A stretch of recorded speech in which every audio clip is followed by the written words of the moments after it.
Episode 74। चांद की चांदनी अद्वैत और अदिति पर पड़ रही थी। दोनों उस रोशनी से चमक रहे थे। वहीं जल महल की रोशनी की वजह से पानी में उसका प्रतिबिंब बहुत खूबसूरत लग रहा था। अद्वैत ने अपनी आंखें बंद करके रखी हुई थी। अदिति अद्वैत को देखती है, जिसके बाल अभी भी गीले थे। उसका बदन भी हल्का हल्का सूखा हुआ था। अदिति धीरे से अपने पल्लू से पिन निकालती है और पल्लू को खोलकर उसी पल्लू से अदिति अद्वैत के गले पर पानी की बूंदों को पोंछने लगती है। अद्वैत अपनी आंखें खोलकर सामने अदिति को देखता है, जो कि उसकी ओर ही झुकी हुई थी। अदिति के झुकने के कारण अदिति के गले के नीचे का हिस्सा उसे हल्का सा दिख रहा था। अदिति अद्वैत की आंखों में देखते हुए उसकी गर्दन को हल्के हल्के मसलने लगती है। वहीं अद्वैत कुछ रिएक्ट नहीं करता। उसे ऐसा देखकर लग रहा था कि अदिति आसमान से उतरी एक अप्सरा है, जो उसके तप को तोड़ने की कोशिश कर रही है। पर अद्वैत भी हठी था, यानी जिद्दी इंसान था। वो जल्दी से पिघलने वालों में से नहीं था। अदिति धीरे धीरे उसके सीने में अपना पल्लू ले जाकर पहुंचती है। अद्वैत की आंखें बंद हो जाती है और एक गहरी सांस लेता है। अदिति धीरे से उसकी एक एक बाजू को पोंछने लगती है।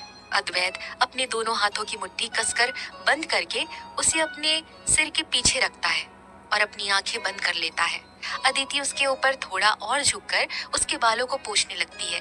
इस वक्त अदिति की गर्दन अद्वैत के होंठ और नाक के पास थी, जो जरा सी उसे छू रही थी, जिससे अद्वैत अपना कंट्रोल खो रहा था।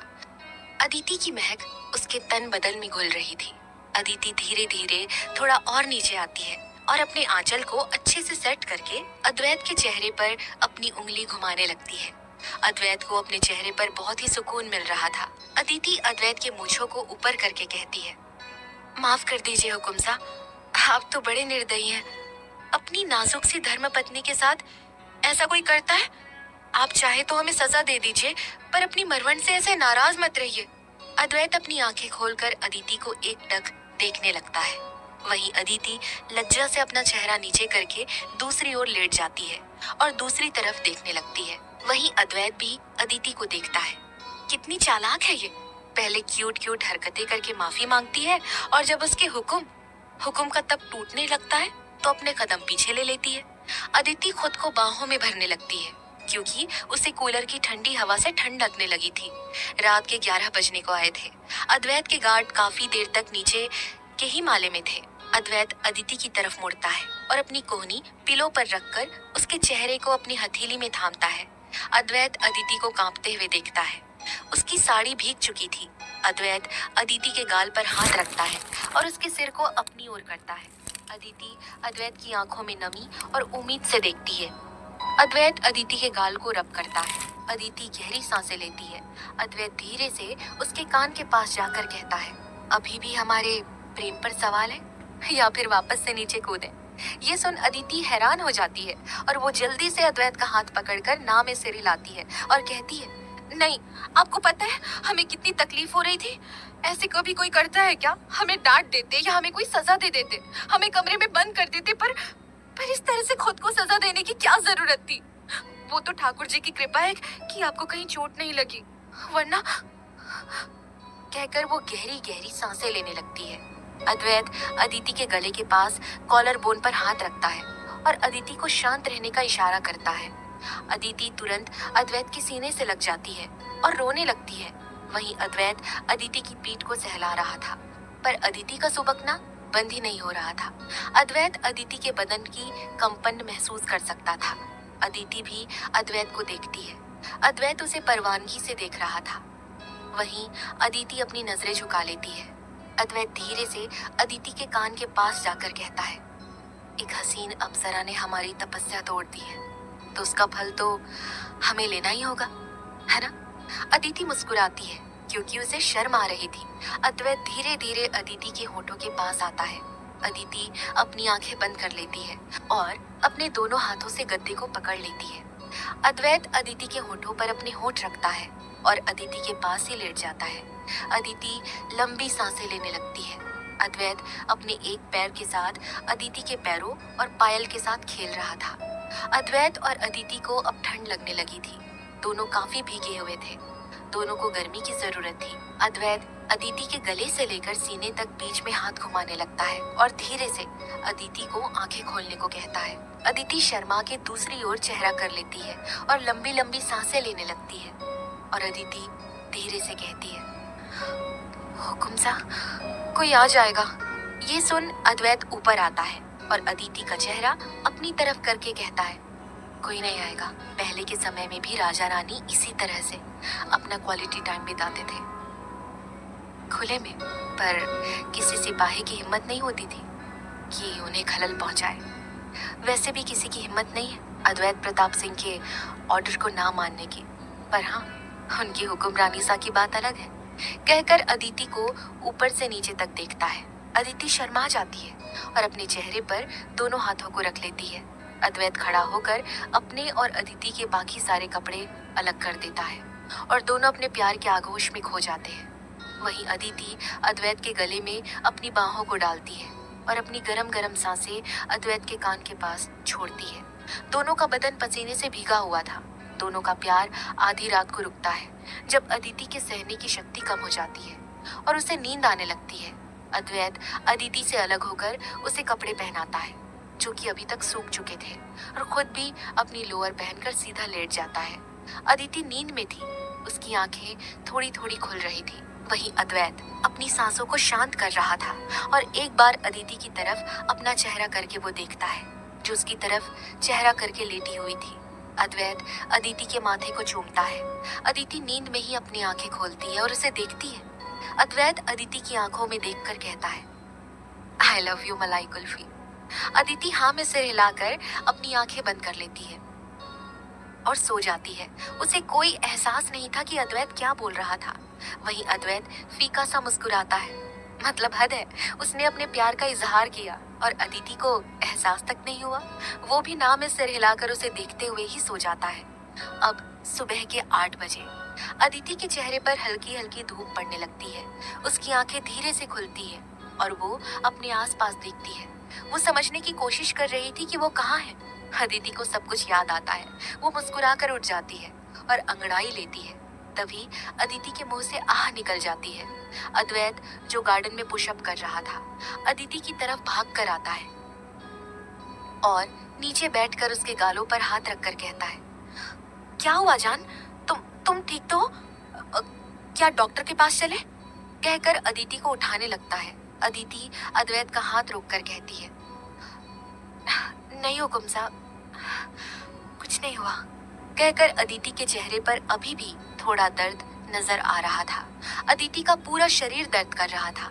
एक तो कब से वो नीचे नहीं सोई है, ऊपर से उसने पूरी रात अद्वैत को अपने ऊपर झेला था जिससे उसकी कमर में दर्द शुरू हो चुका था। अदिति कहती है,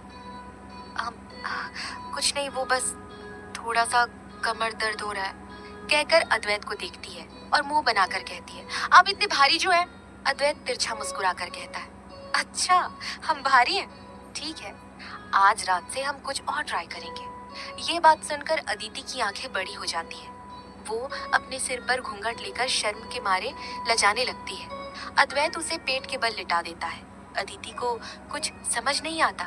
तभी अद्वैत धीरे धीरे अदिति की कमर में मसाज करने लगता है। अदिति के होठों पर मुस्कान आ जाती है। वो अपनी आंखें बंद कर लेती है और अद्वैत अपनी मलाई कुल्फी की कमर दबाने में बिजी था। तभी अदिति को कुछ याद आता है।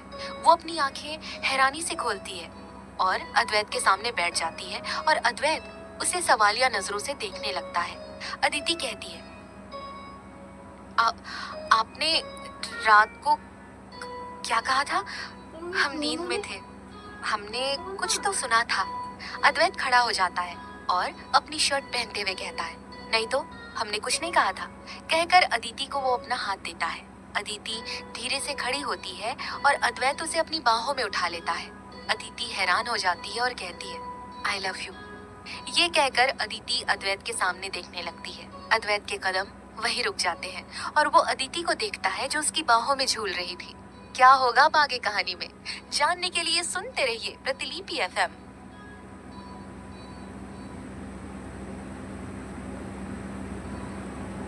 एपिसोड 75। अद्वैत अदिति को गोद में उठाकर ले जाता है। तभी अदिति अचानक आई लव यू कहती है।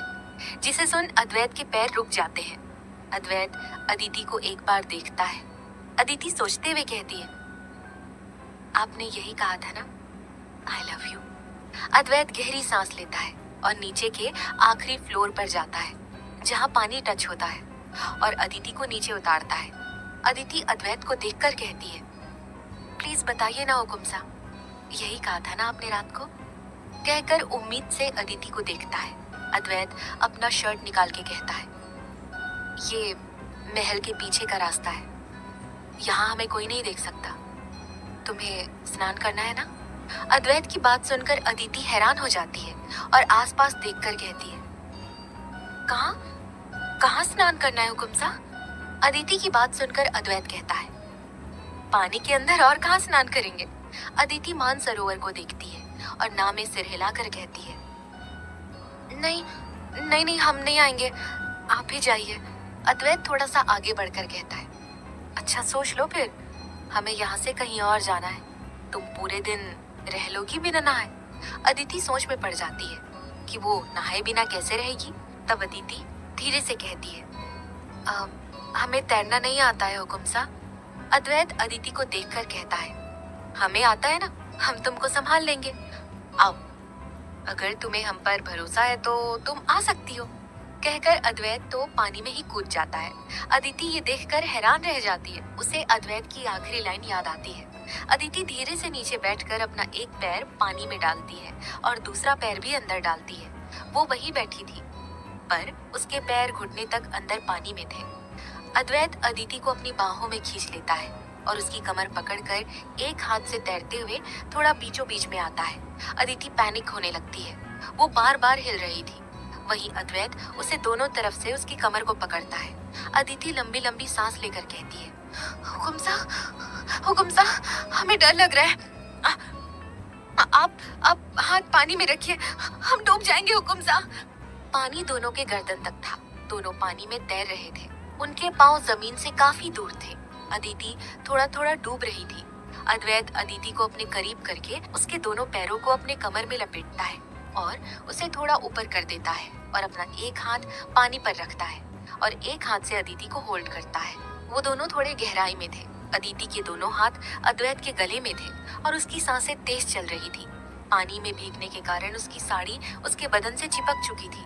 वहीं अद्वैत थोड़ा और आगे जाता है और अपना एक हाथ पानी में और अदिति के गले पर डालता है।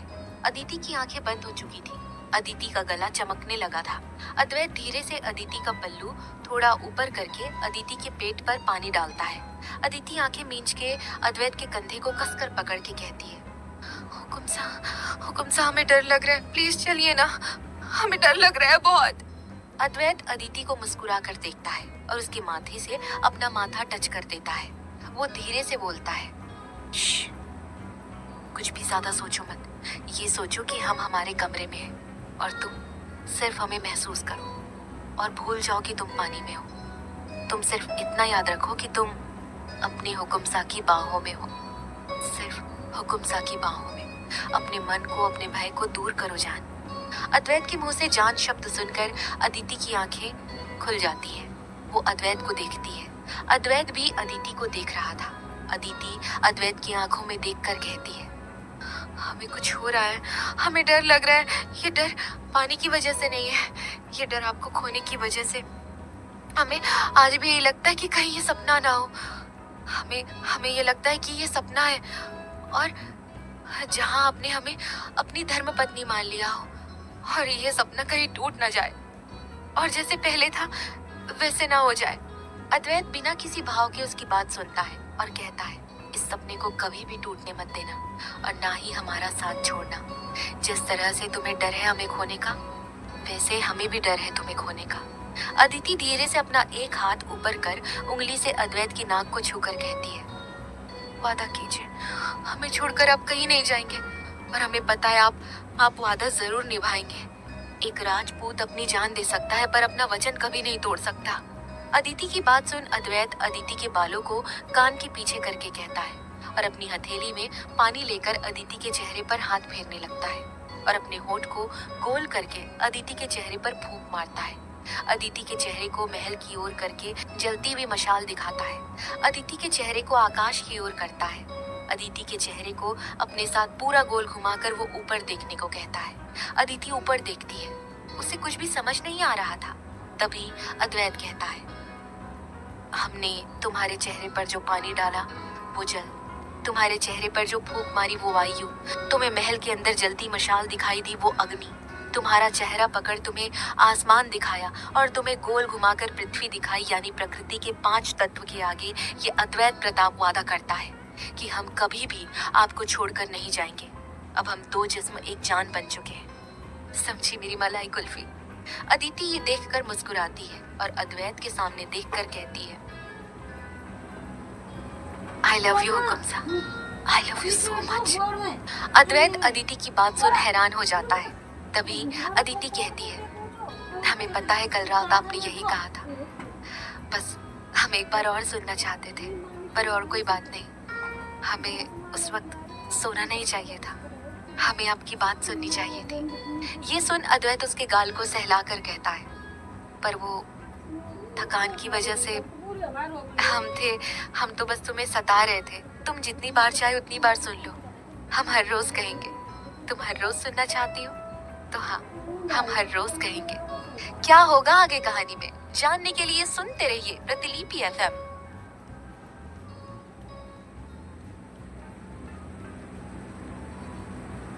एपिसोड 76।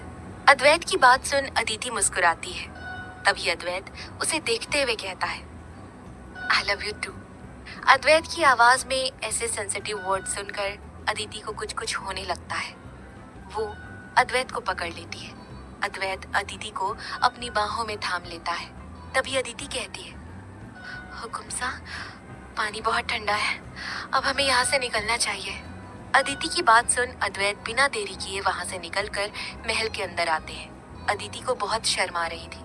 उसकी पूरी साड़ी भीगने की वजह से साड़ी उस पर चिपक चुकी थी। अद्वैत जल्दी से एक शॉल अदिति को अच्छे से उड़ा देता है, जिससे उसकी बॉडी रिवील नहीं होती। अद्वैत और अदिति अब वहां से नाव पर बैठकर दूसरे किनारे पर चले जाते हैं। अदिति को कुछ समझ नहीं आ रहा था कि वो लोग इतने भीगे हुए ही वहां हवेली से क्यों लौट रहे हैं। वो यही सब सोच रही थी, तभी किनारे पर नाव रुकती है। अद्वैत पहले बाहर निकलकर अदिति का हाथ पकड़े उसे बाहर निकालता है।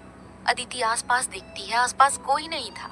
जो लोग दूर से जल महल को देखने आए थे उन्हें भी अद्वैत के गार्ड्स ने कुछ मिनटों के लिए दूर जाने को कह दिया था। अदिति आसपास देखती है, उनकी गाड़ी भी वहां नहीं थी। तभी वहां एक बहुत बड़ी वैनिटी वैन आकर रुकती है, जिसे देख अदिति हैरान थी। अद्वैत उसका हाथ पकड़कर अंदर लेकर जाता है। अदिति अंदर देखती है। वैन काफी सुंदर थी। अंदर सबसे पहले सोफे और टीवी रखे हुए थे। अंदर थोड़ा चल के बेडरूम और बगल में बहुत बड़ा ड्रेसिंग रूम और मेकअप रूम था। उसके सामने बाथरूम और स्पा रूम था। अद्वैत डोर को लॉक करते हुए कहता है, जाइए, आप जाकर नहा लीजिए और थोड़ा स्पा ले लीजिए। अदिति उसकी बात सुनकर हाँ में सिर हिलाती है और आगे बढ़ जाती है। वहीं अद्वैत पेंट में हाथ डाले एकटक अदिति को जाते हुए देख रहा था। अदिति बाथरूम के पास जाकर रुक जाती है और पीछे मुड़कर देखती है। पीछे अद्वैत उसे शिद्दत से देखे जा रहा था। अदिति अपनी आंखें नीचे झुका लेती है, क्योंकि उसे अपनी साड़ी निकालनी थी और अद्वैत उसे ही देख रहा था। अदिति उसकी तरफ पीठ करके अपनी साड़ी की पिन निकालने लगती है। अद्वैत तिरछा मुस्कुराता है और वहां लगा बटन प्रेस कर देता है, जिससे उन दोनों के बीच दरवाजा आ जाता है। अदिति डर जाती है और कहती है, हुकुमसा। अद्वैत बोला, हम यहीं बैठे हैं, आप फ्रेश हो जाइए। अदिति राहत की सांस लेती है। अद्वैत वहां पर सोफे पर किसी राजा की तरह बैठा था।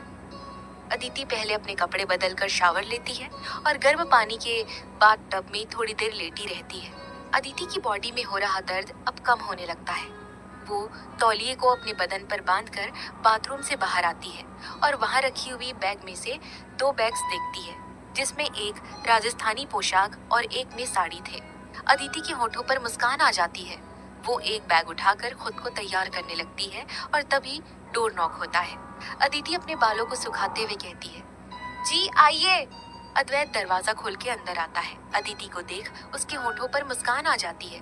अदिति ने राजस्थानी पोशाक पहना हुआ था। आखिर एक घर की औरत वही होती है जो उनके परिवार की, उनकी संस्कृति और उनके नियमों को बना के रखे। अद्वैत आगे बढ़कर अदिति के माथे को कसकर चूम लेता है। अदिति की आंखें बंद हो जाती है और उसके होठों पर मुस्कान आ जाती है। अद्वैत वहां से नहाने को चला जाता है। अदिति वहीं बैठकर अपना श्रृंगार करने लगती है। अद्वैत थोड़ी देर में बाहर आता है और देखता है कि अदिति वहां नहीं है और दरवाजा खुला हुआ है, यानी अदिति सोफे पर बैठी होगी। वो भी जयपुरी सूट पहनकर बाहर आता है। अदिति ने अपनी नजरें ऊपर की और अद्वैत को देखा, जो रौब से चलते हुए वहां आता है और अदिति के बगल में बैठ जाता है। अदिति आसपास देखती है, उसे शर्म आ रही थी। तभी अद्वैत थोड़ा आगे बढ़कर अदिति के पेट पर अपना हाथ रखता है। अदिति हैरान थी और अद्वैत को देखने लगती है।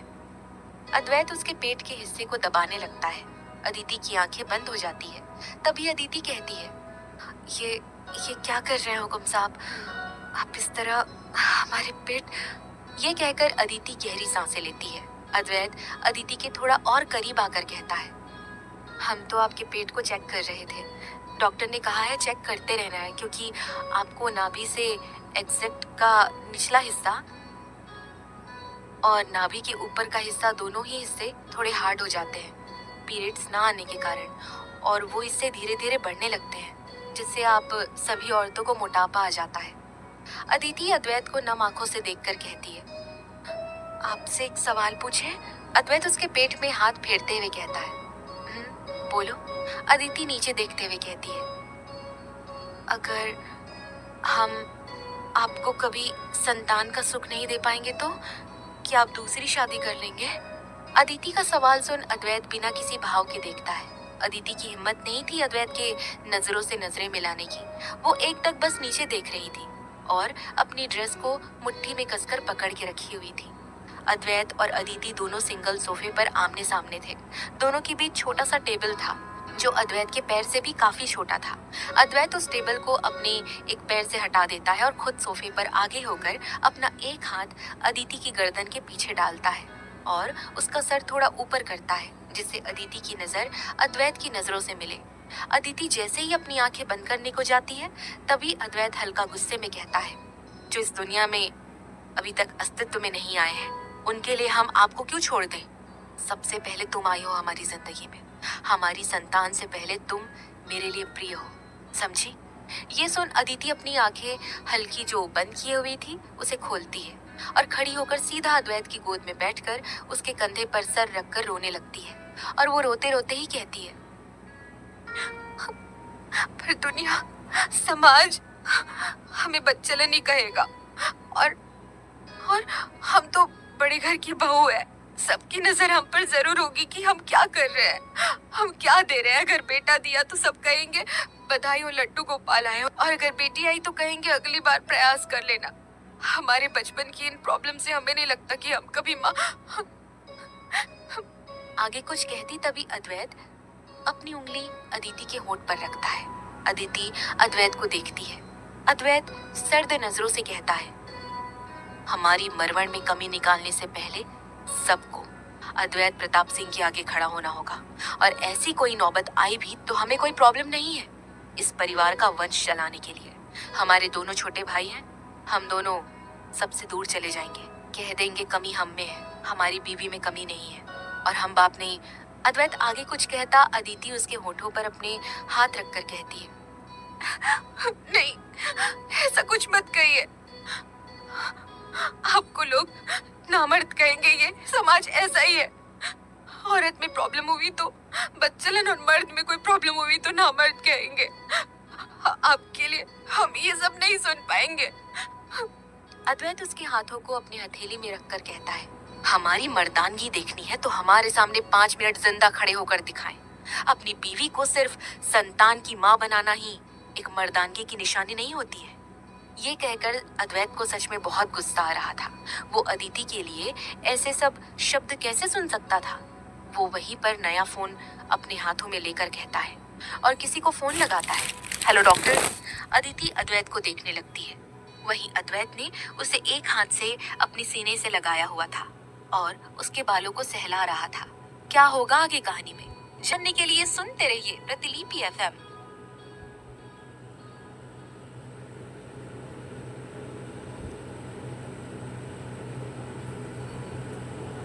एपिसोड 77। अदिति और अद्वैत दोनों गाड़ी में थे। अदिति और अद्वैत दोनों तैयार हो चुके थे। अदिति को कुछ समझ नहीं आ रहा था कि अद्वैत उसे कहाँ ले जा रहा है। तभी दोनों बड़ी सी इमारत के आगे आकर रुकते हैं। अदिति बाहर देखती है।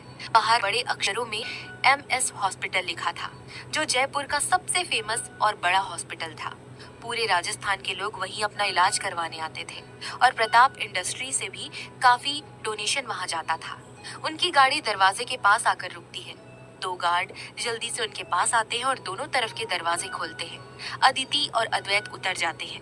अदिति ठीक से अपने माथे पर पल्लू रखती है। अद्वैत बाहर आकर अदिति का हाथ पकड़ लेता है और उसे अंदर ले जाने लगता है।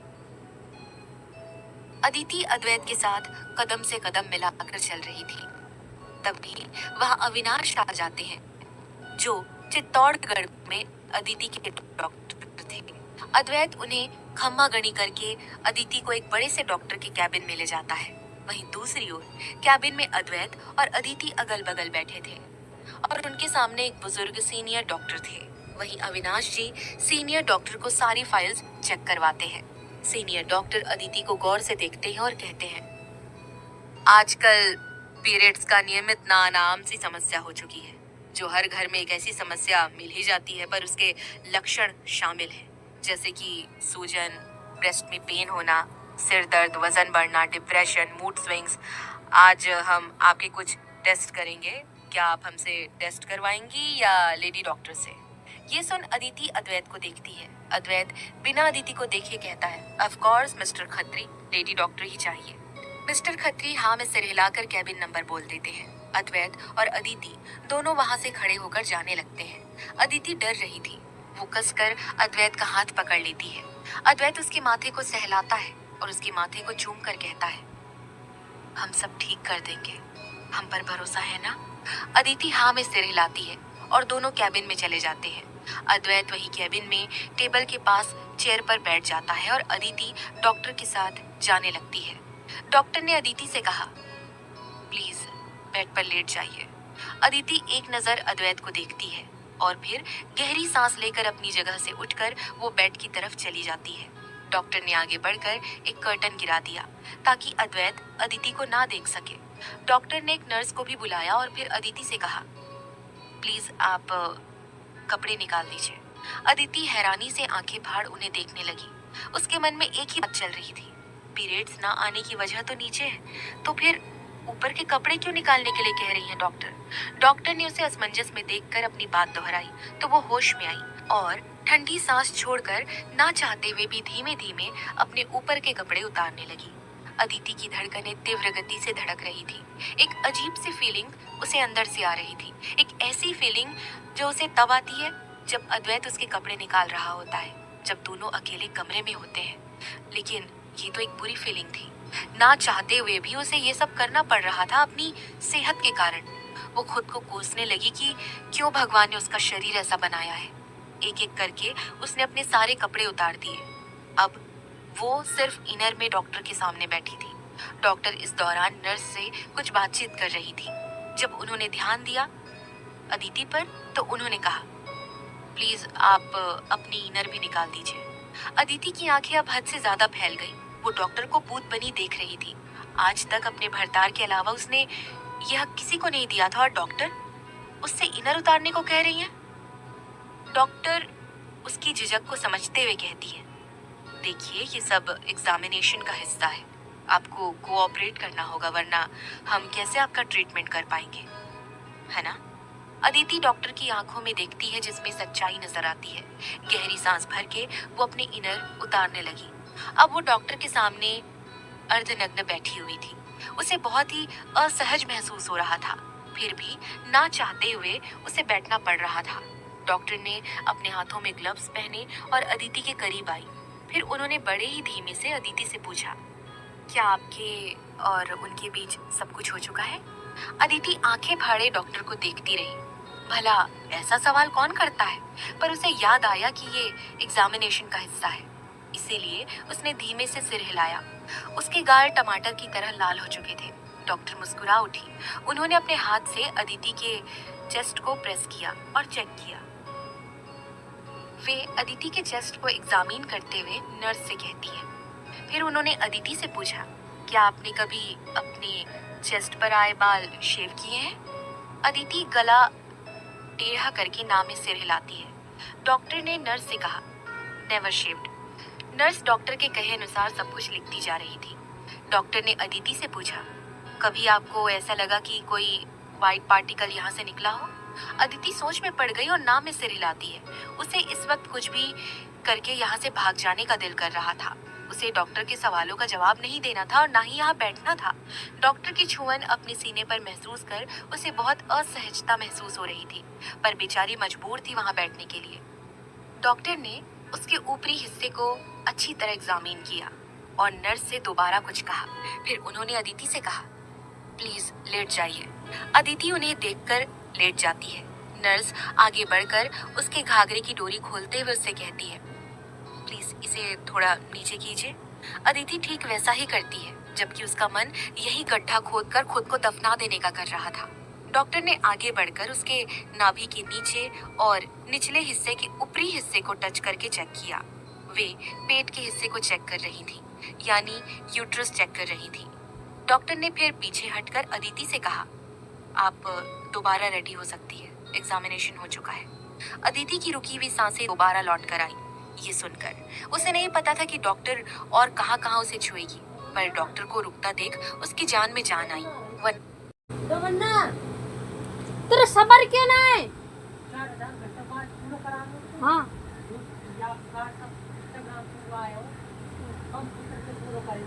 कैसे?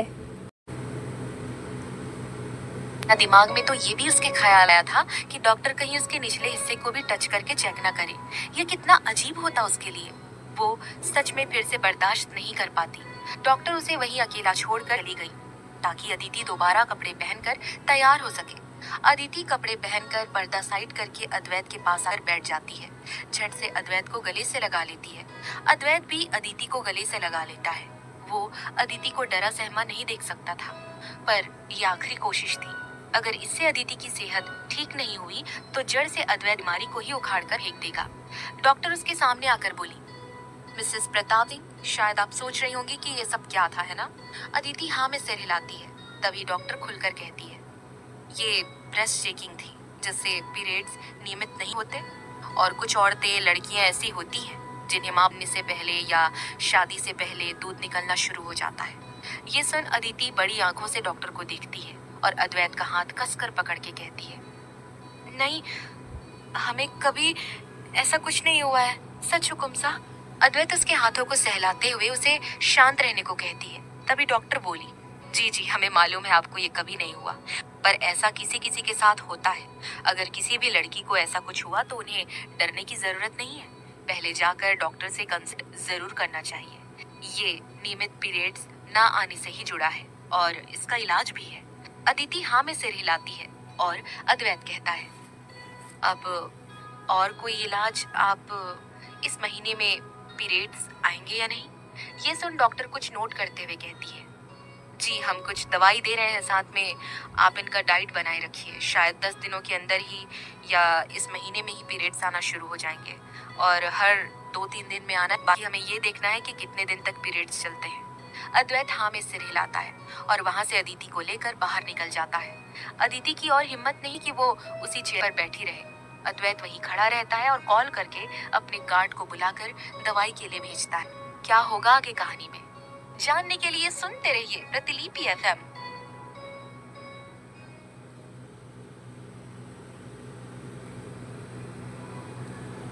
एपिसोड 78। अदिति और अद्वैत दोनों गाड़ी में बैठ जाते हैं। ड्राइवर अभी वहां मौजूद नहीं था, जिस कारण अदिति तुरंत अद्वैत के गले से लग जाती है और सुबकने लगती है। अद्वैत गाड़ी का AC ऑन करके बीच में पार्टीशन लगाता है और अदिति की पीठ सहलाने लगता है। अदिति अपने दोनों हाथों को अद्वैत के गले में डालकर कसकर गले लगती है। अद्वैत अदिति की मंशा समझ सकता था। किसको पसंद है बार बार हॉस्पिटल जाना, अपना चेकअप करवाना? वो भी अदिति को कसकर अपनी बाहों में पकड़ लेता है और उसकी पीठ सहरा कर कहता है, हम सब कुछ सही कर देंगे। अदिति हाँ में सिर हिलाती है और अलग हो जाती है। अद्वैत उसके गाल पर आए बालों को पीछे करता है और अदिति के माथे को चूमने लगता है। अदिति की आंखें बंद हो जाती है। अद्वैत अपने जेब में से पर्स और फोन निकालकर वही सीट पर रखता है। तभी उनका दरवाजा नॉक होता है। अद्वैत बाहर देखता है। बाहर का आदमी अंदर नहीं देख सकता था, पर अंदर बैठे अद्वैत और अदिति उन्हें देख सकते थे। उनकी गाड़ी इस वक्त हॉस्पिटल से बाहर खड़ी थी। अद्वैत बाहर निकल जाता है और उस शख्स से बात करने लगता है। शायद वो शख्स अद्वैत का क्लाइंट था। वहीं अदिति विंडो से अपना सिर लगा के बाहर देख रही थी। तभी उसकी तरफ विंडो नॉक होती है। अदिति होश में आती है और विंडो से बाहर देखती है। बाहर एक बाबा खड़े थे। अदिति दूसरी तरफ देखती है। अद्वैत बातें करते हुए काफी दूर चला गया था। अदिति विंडो नीचे करके कहती है, हाँ कहिए बाबा जी। बाबा जी अदिति को आशीर्वाद देते हुए कहते हैं, राजकुमारी, अगर कुछ दान दे सके तो कर दें। हमें यहाँ से गिरनार, जो कि गुजरात का सबसे ऊंचा पर्वत है, जहाँ सब यात्रा करने जाते हैं, जहाँ गुरु दत्तात्रेय भगवान का मंदिर है। गुरु दत्तात्रेय यानी ब्रह्मा विष्णु महेश तीनों का स्वरूप है, वहाँ चलते हुए जाना है। ये सुन अदिति हैरान हो जाती है। राजस्थान से गुजरात चलते हुए, वो भी अपने कमर पर देखती है। उसने आज बटवा नहीं लिया हुआ था। तभी उसका ध्यान अद्वैत के पर्स पर जाता है। वो अद्वैत से पूछ कर लेने का सोचती है, पर अद्वैत बहुत दूर खड़ा था। अदिति पर्स में से 1000 रुपए निकालती है और उन बाबा को दे देती है।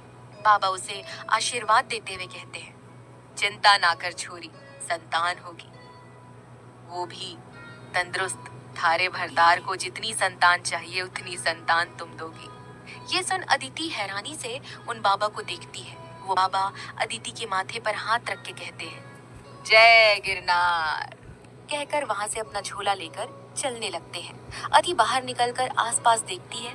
अब वो बाबा उसे कहीं दिखाई नहीं दे रहे थे। गाड़ी के पास खड़े गार्ड्स आकर कहते हैं, क्या हुआ कुंवर रानी सा, आपको कुछ चाहिए? हम लेकर आते हैं। अदिति इशारा करते हुए कहती है, अभी कोई बाबा थे ना जिन्होंने भगवे रंग के वस्त्र पहने हुए थे, लंबे बाल, दाढ़ी, आप लोगों ने कहीं देखा है उन्हें?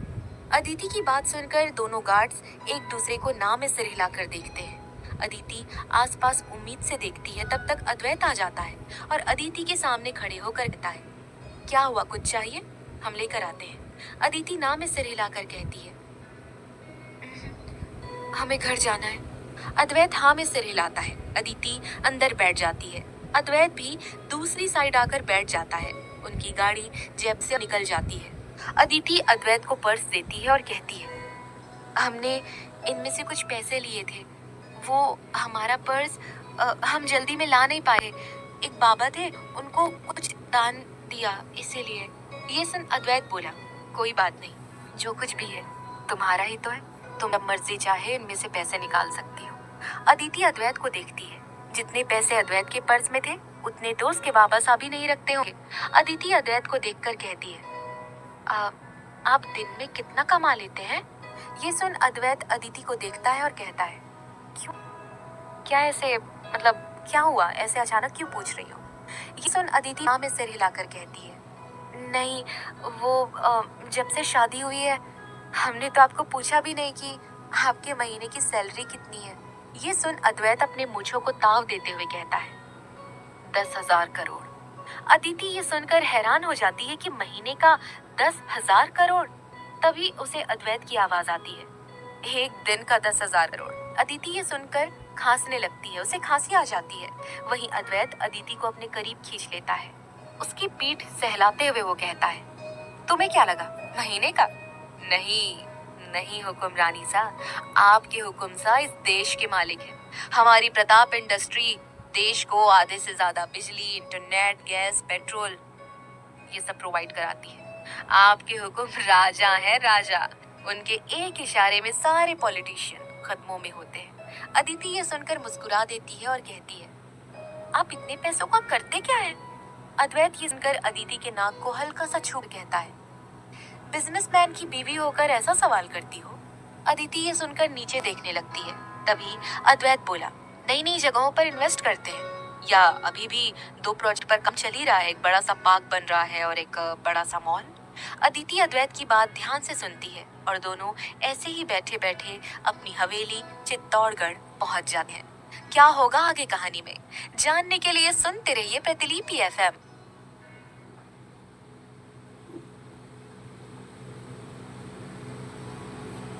एपिसोड 79। अदिति अद्वैत की बात सुनकर बोलती है, जी वो हम बिजनेस में पहले से कोई हमें इंटरेस्ट नहीं रहा है और ना ही कभी हमने ध्यान दिया कि बाबा सा और भाई सा क्या काम करते हैं। अदिति की बात सुन अद्वैत एक बार अदिति को देखता है और कहता है, पहले की बात अलग थी, अब तुम्हें गुंजन बाई सा और अस्मिता बाई सा को साथ में ये सब ध्यान रखना चाहिए।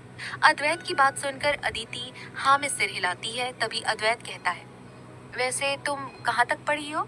अदिति मुंह बना लेती है और बड़े ही नजाकत से अद्वैत से दूर होकर अपने पल्लू को नाराजगी से सिर पर लेते हुए कहती है, हमसे शादी की है और शादी से पहले पूछा ही नहीं क्या कि लड़की ने क्या किया है? अदिति की यह बात सुनकर अद्वैत अदिति को देखता है, जो उससे दूसरी तरफ चेहरा करके बैठी हुई थी। उसके होठों पर एक मुस्कान आ जाती है। अद्वैत अदिति के पास जाकर उसके कमर में अपना हाथ डालकर एक हाथ से उसका एक पल्लू जैसे नीचे करने को जाता है। अदिति अपने पल्लू को कसकर पकड़ लेती है। अद्वैत बेचैन हो जाता है। उसे अदिति का चेहरा घूंघट के कारण नहीं दिखता है।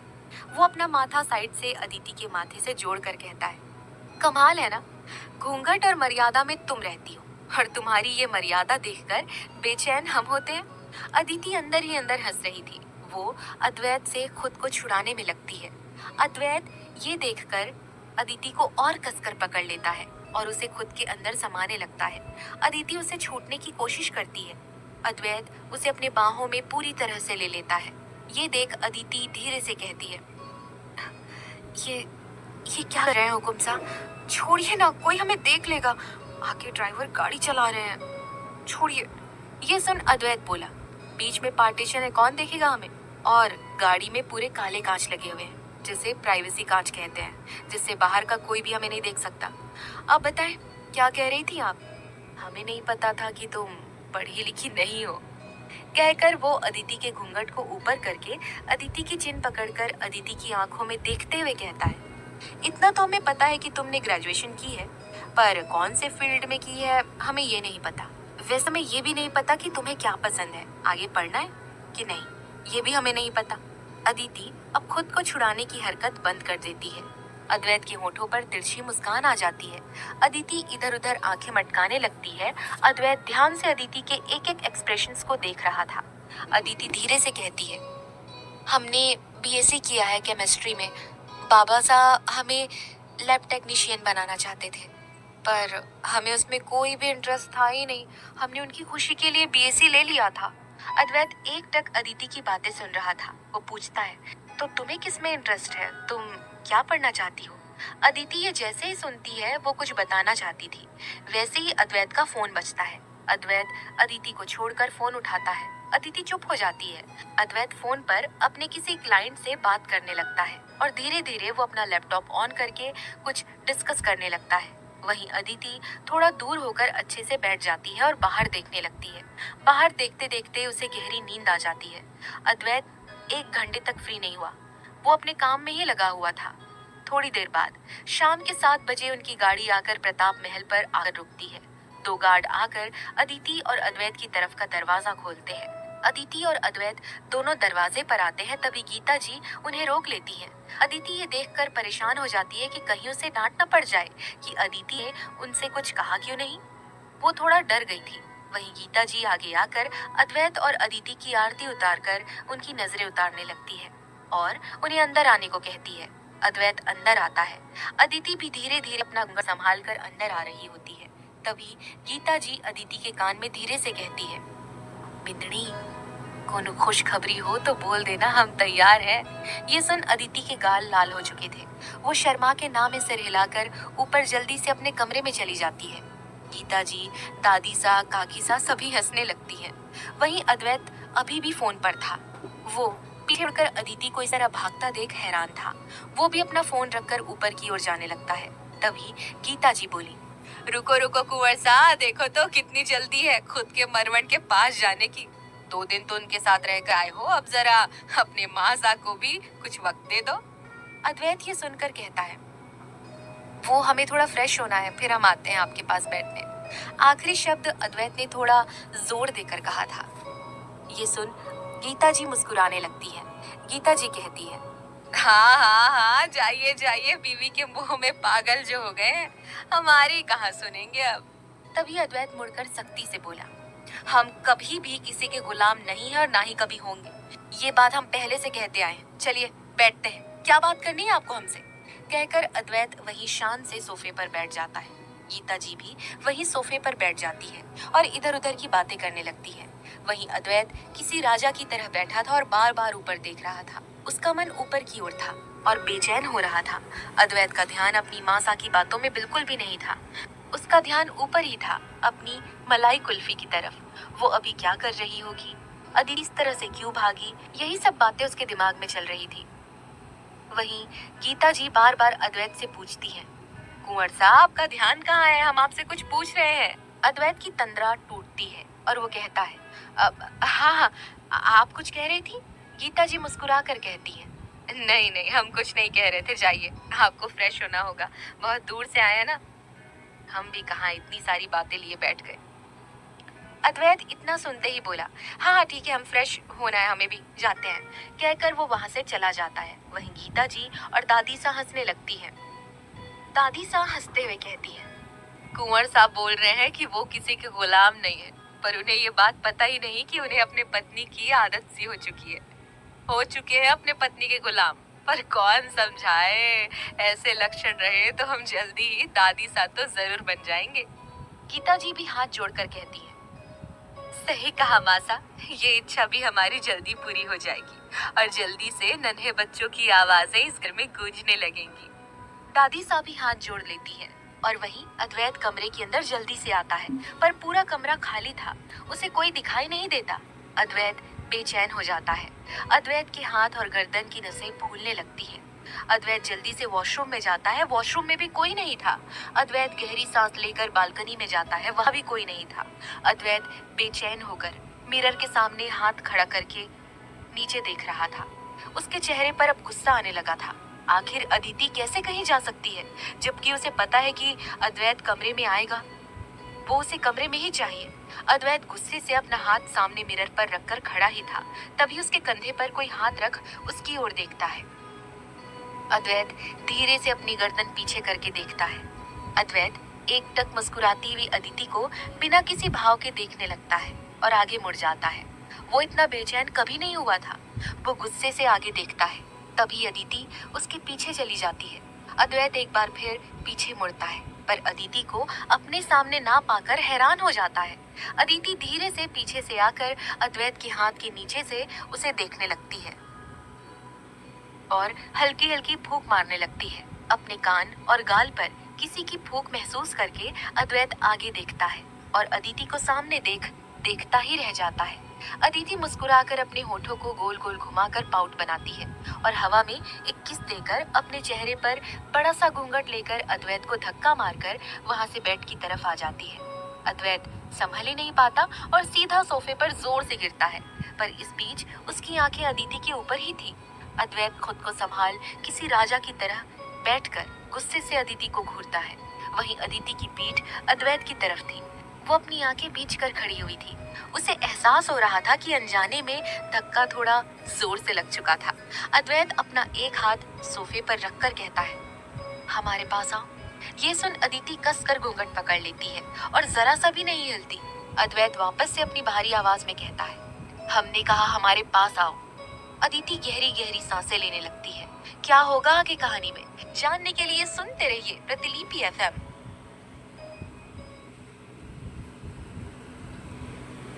एपिसोड 80। अदिति की दिल की धड़कनें तेज हो चुकी थी। वहीं अद्वैत उसे गुस्से से घूर रहा था। अदिति गहरी गहरी सांसें ले रही थी और जल्दी से बाहर की ओर जाने लगती है। तभी दरवाजा अपने आप बंद हो जाता है।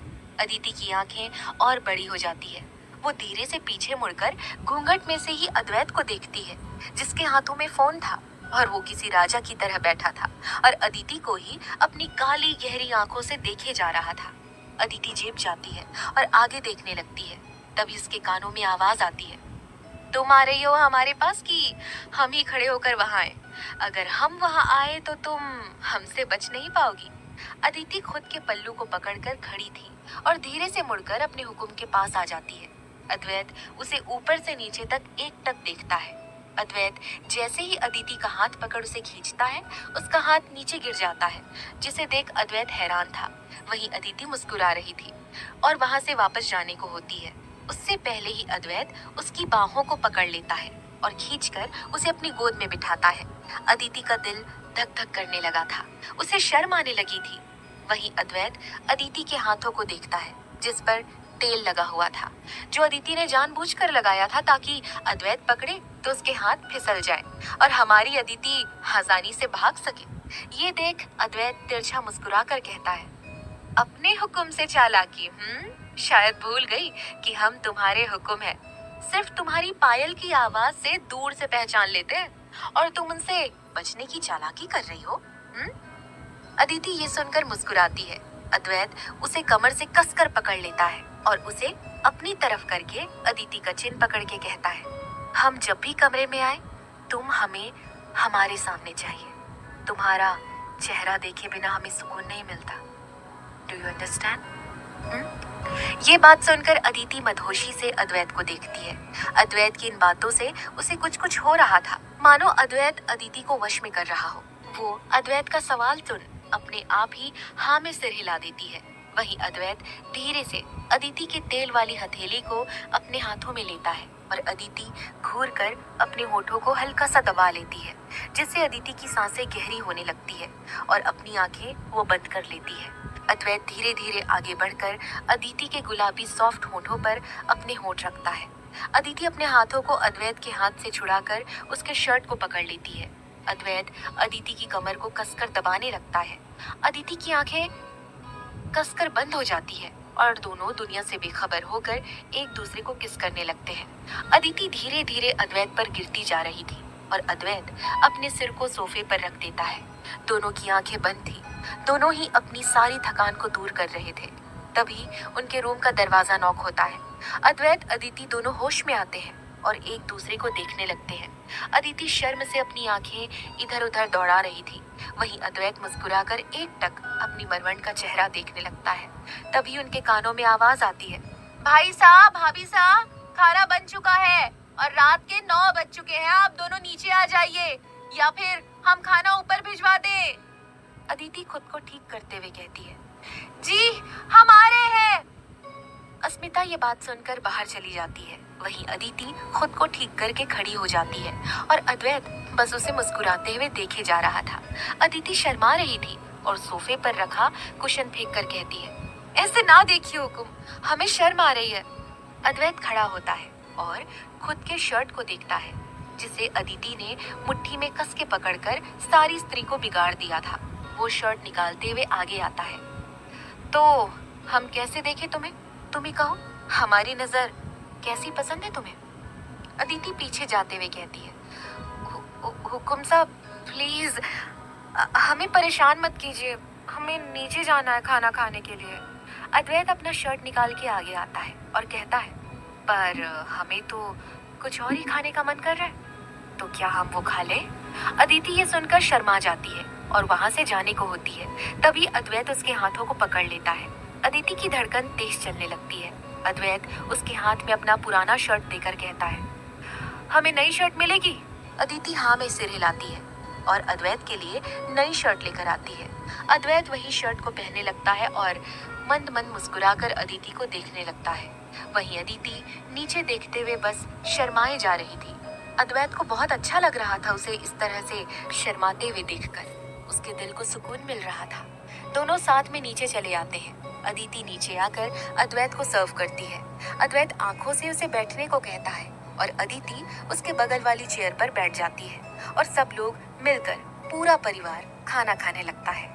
तब कमल जी कहते हैं, कुछ ही दिन बचे हैं, बाद में हमारी गुंजन बाईसा की भी शादी होगी, हमें तैयारी करनी होगी। दादा सा कहते हैं, इस बार सारी तैयारी हम हमारी नई बहू को देने वाले हैं। हम भी तो देखे हमारी रतन सा की टाबर कितनी होशियार से। अदिति ये सुनकर सिर हाँ में हिलाती है और अद्वैत को देखती है। अद्वैत भी हाँ में सिर हिलाता है। आंखों से उसे कहता है कि हम साथ हैं, उसको इशारा करता है। अदिति के होठों पर मुस्कान आ जाती है। अगर उसके हुक्म सा का साथ हो तो डरने की क्या बात है। गुंजन शांति से अपना खाना खा रही थी। वहीं अस्मिता उसे कंधे से बार बार मार रही थी और चिढ़ा रही थी। अब क्या होगा आगे कहानी में, जानने के लिए सुनते रहिए प्रतिलिपि।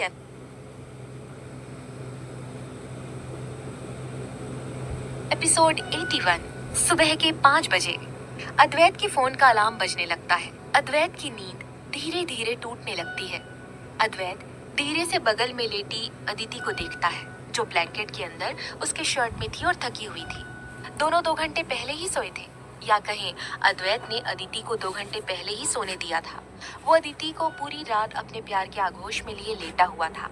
अद्वैत उठकर बैठता है। अद्वैत शर्टलेस था और नीचे उसने लोअर पहनी हुई थी।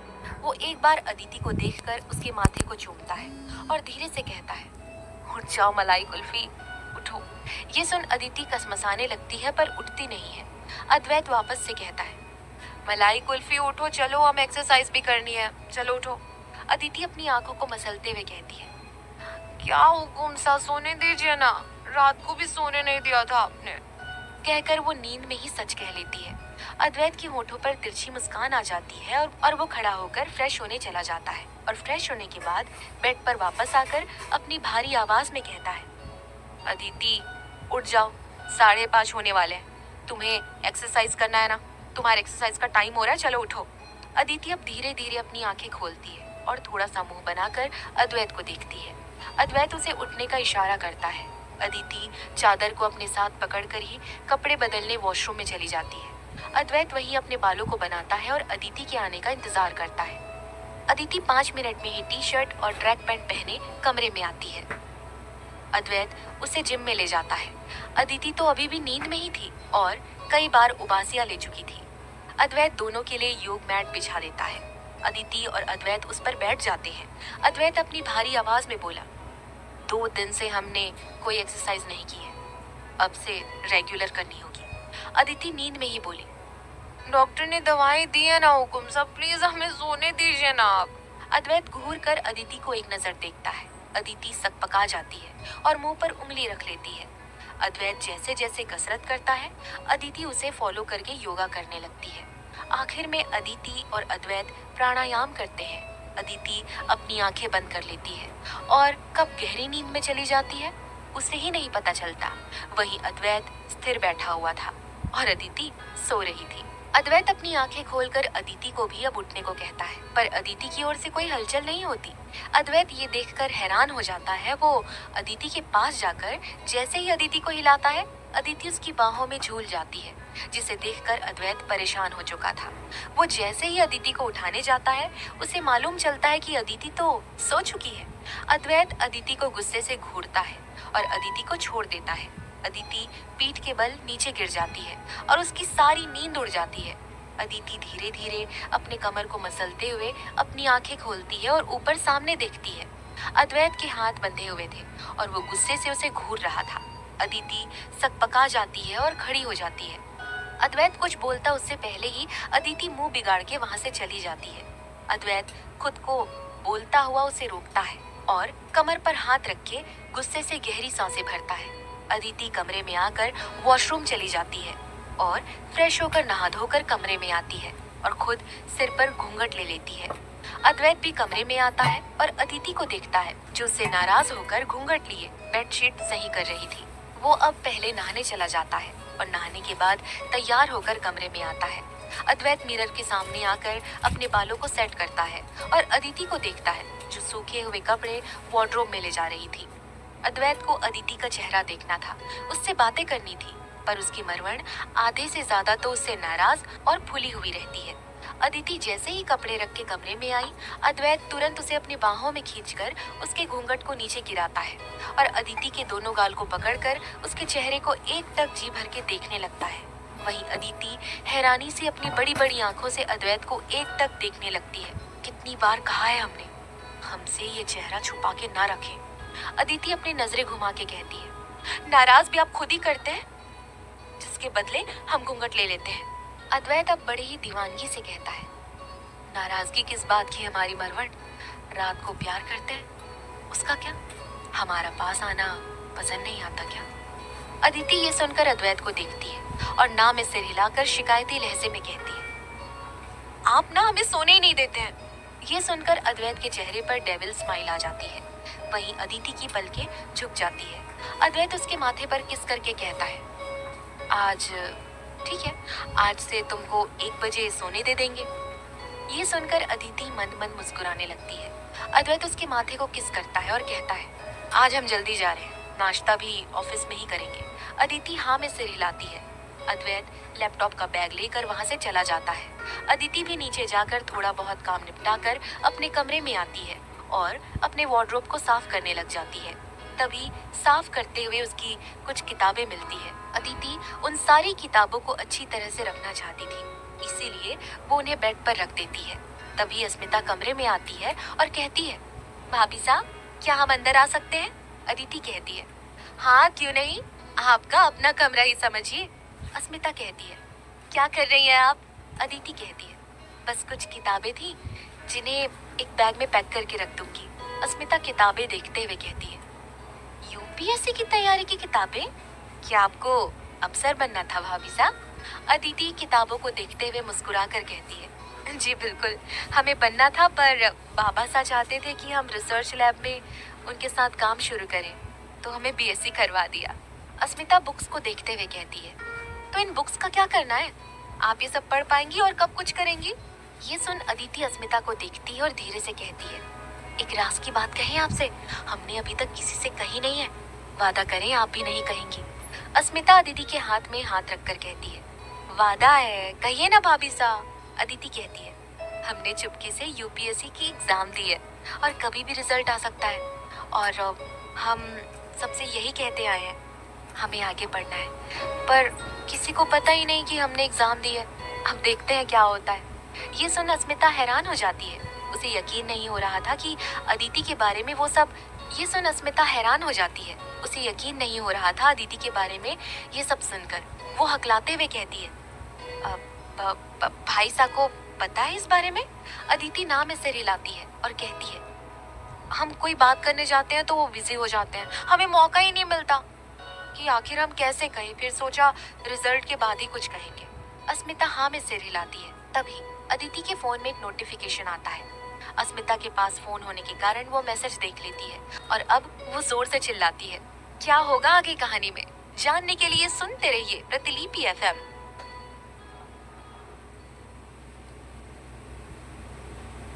एपिसोड 82।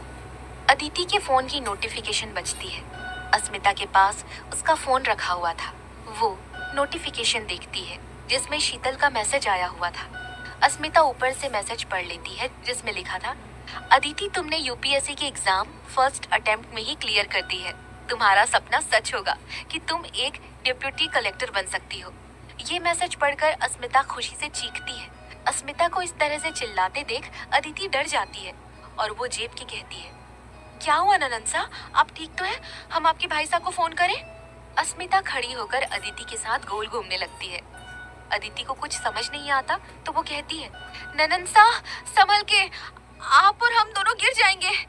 वहीं ऑफिस में बैठा अद्वैत मीटिंग से अब जाकर फ्री ही हुआ था। वो अपना लैपटॉप ऑन करके जैसे ही सीसीटीवी की फुटेज ऑन करता है, सामने का नजारा देखकर वो हैरान हो जाता है।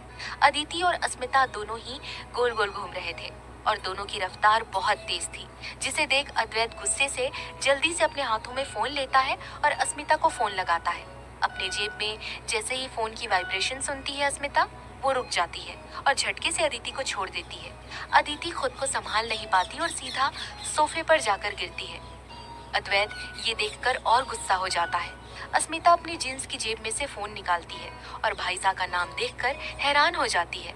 वो तुरंत फोन उठा लेती है और कहती है, हेलो भाई साहब। अद्वैत थोड़ा सख्ती से कहता है, कहाँ हैं आप अभी? अस्मिता आसपास देखते हुए कहती है, वो हम आपके ही कमरे में हैं।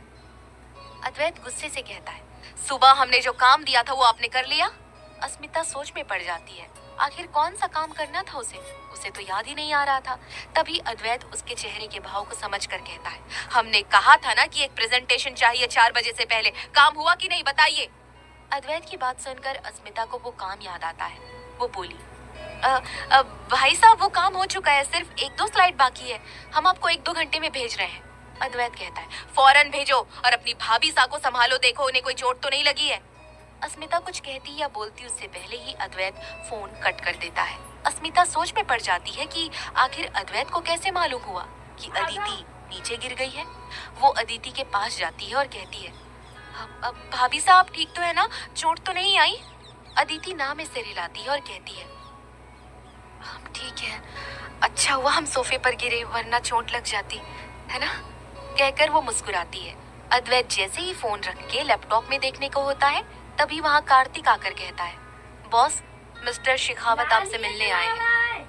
अद्वैत ये सुनकर लैपटॉप बंद करके उनसे मिलने मीटिंग रूम में चला जाता है। वहीं अस्मिता खुशी से कहती है, भाभी साहब आपने यूपीएससी क्लियर कर दिया, वो भी पहले ही अटेम्प्ट में। वाओ, सच में आपने कभी किसी को बताया क्यों नहीं? आप तो एक हीरा है, हीरा। हम अभी घर वालों को जाकर बताते हैं, देखना सब खुश हो जाएंगे। अदिति ये सुनकर हैरान हो जाती है। वो कहती है, ननंसा रुकिए प्लीज, किसी से कुछ भी मत कहिए। पर अस्मिता कहाँ सुनने वाली थी। वो भागकर नीचे हॉल में आ जाती है। सगाई की तैयारी के कारण इस वक्त हॉल में सभी मौजूद थे। अद्वैत के बाबा साहब, कमल जी, दादा साहब और काका साहब देवेंद्र जी बैठे हुए थे। वहीं गीता जी और काकी साहब भैरवी दोनों खड़ी हुई थी। दादी साहब भी सोफे पर बैठी हुई थी। गुंजन अपने दोस्तों के साथ बाहर गई हुई थी। अस्मिता नीचे भाग कर आती है और जल्दी से गीता जी के गले से लगकर कहती है, माँ सा एक खुशखबरी सुनानी है आपको। दादी सा गुंजन को डांटते हुए कहती है, बावरी हो गई है जे छोरी जो इस तरह से भागे छे। अस्मिता खुशी से कहती है, अगर आप भी गुड न्यूज सुनेंगी ना दादी सा, तो आप भी हमारी तरह उछल कूद करने लगेंगी। दादी सा घूरने लगती है। अस्मिता अपने मुंह से जीभ निकाल देती है। तब तक अदिति सिर पर पल्लू लिए नीचे आती है और अस्मिता के पास खड़ी होकर कहती है, ननंसा आपसे कुछ बातें करनी है, चलिए ना हमारे साथ। अस्मिता अदिति को रोकते हुए कहती है, नहीं भाभी साहब नहीं, आप नहीं रोकेंगे हमें, सबको बताने वाले हैं सच हम। भैरवी जी कहती है, कौन सा सच अस्मिता? अस्मिता जोर से और खुशी से कहती है, भाभी साहब ने यूपीएससी की परीक्षा में टॉप किया है, वो पास हो गई है, वो भी पहले अटेम्प्ट में। काकी साहब पहले अटेम्प्ट में। ये सुनकर घर के मर्द खुश हो जाते हैं। वहीं गीता जी, भैरवी जी और दादी साहब तीनों को कुछ समझ नहीं आता, क्योंकि तीनों तो बस 10वीं तक ही पढ़ी लिखी थी। उस समय उनकी शादी काफी छोटी उम्र में करवा दी गई थी। कमल जी बोले, बधाई हो बिंदनी, बधाई हो। कहकर वापस कहते हैं, अरे सुरेश यहाँ आओ जरा। सुरेश उस घर का सेवक भागकर वहाँ आता है और कहता है, जी मालिक। कमल जी बोले, आसपास पूरी सोसाइटी में मिठाई बंटवाओ और सभी सेवक के घर में भी मिठाई पहुंच जानी चाहिए। हमारी बिंदनी ने परीक्षा में सफल हुई है, उसी की खुशी में। सुरेश हाँ में सिर हिलाता है। कमल जी अपनी जेब में से पैसे निकाल कर देते हैं। अदिति मुस्कुराती है और घर की औरतें भी खुश थी। तभी अस्मिता बोली, मतलब भाभी साहब डिप्यूटी कलेक्टर बन सकती है, वो जॉब करेंगी। अदिति अस्मिता की बात सुनकर खुश हो जाती है और उम्मीद से सबके सामने देखने लगती है। अस्मिता की ये बात सुन सबके हाथ जो काम कर रहे थे वो सुनकर रुक जाते हैं। दादी सा थोड़ी सख्ती से कहती है, ये क्या बोल रही है छोरी, दिमाग खराब हो गया है क्या? अस्मिता नासमझी में कहती है, दादी सा अभी तो बाबा सा ने मिठाई बंटवाई है, इसका मतलब यही है ना कि आप सब भाभी सा को कलेक्टर बनने देंगे?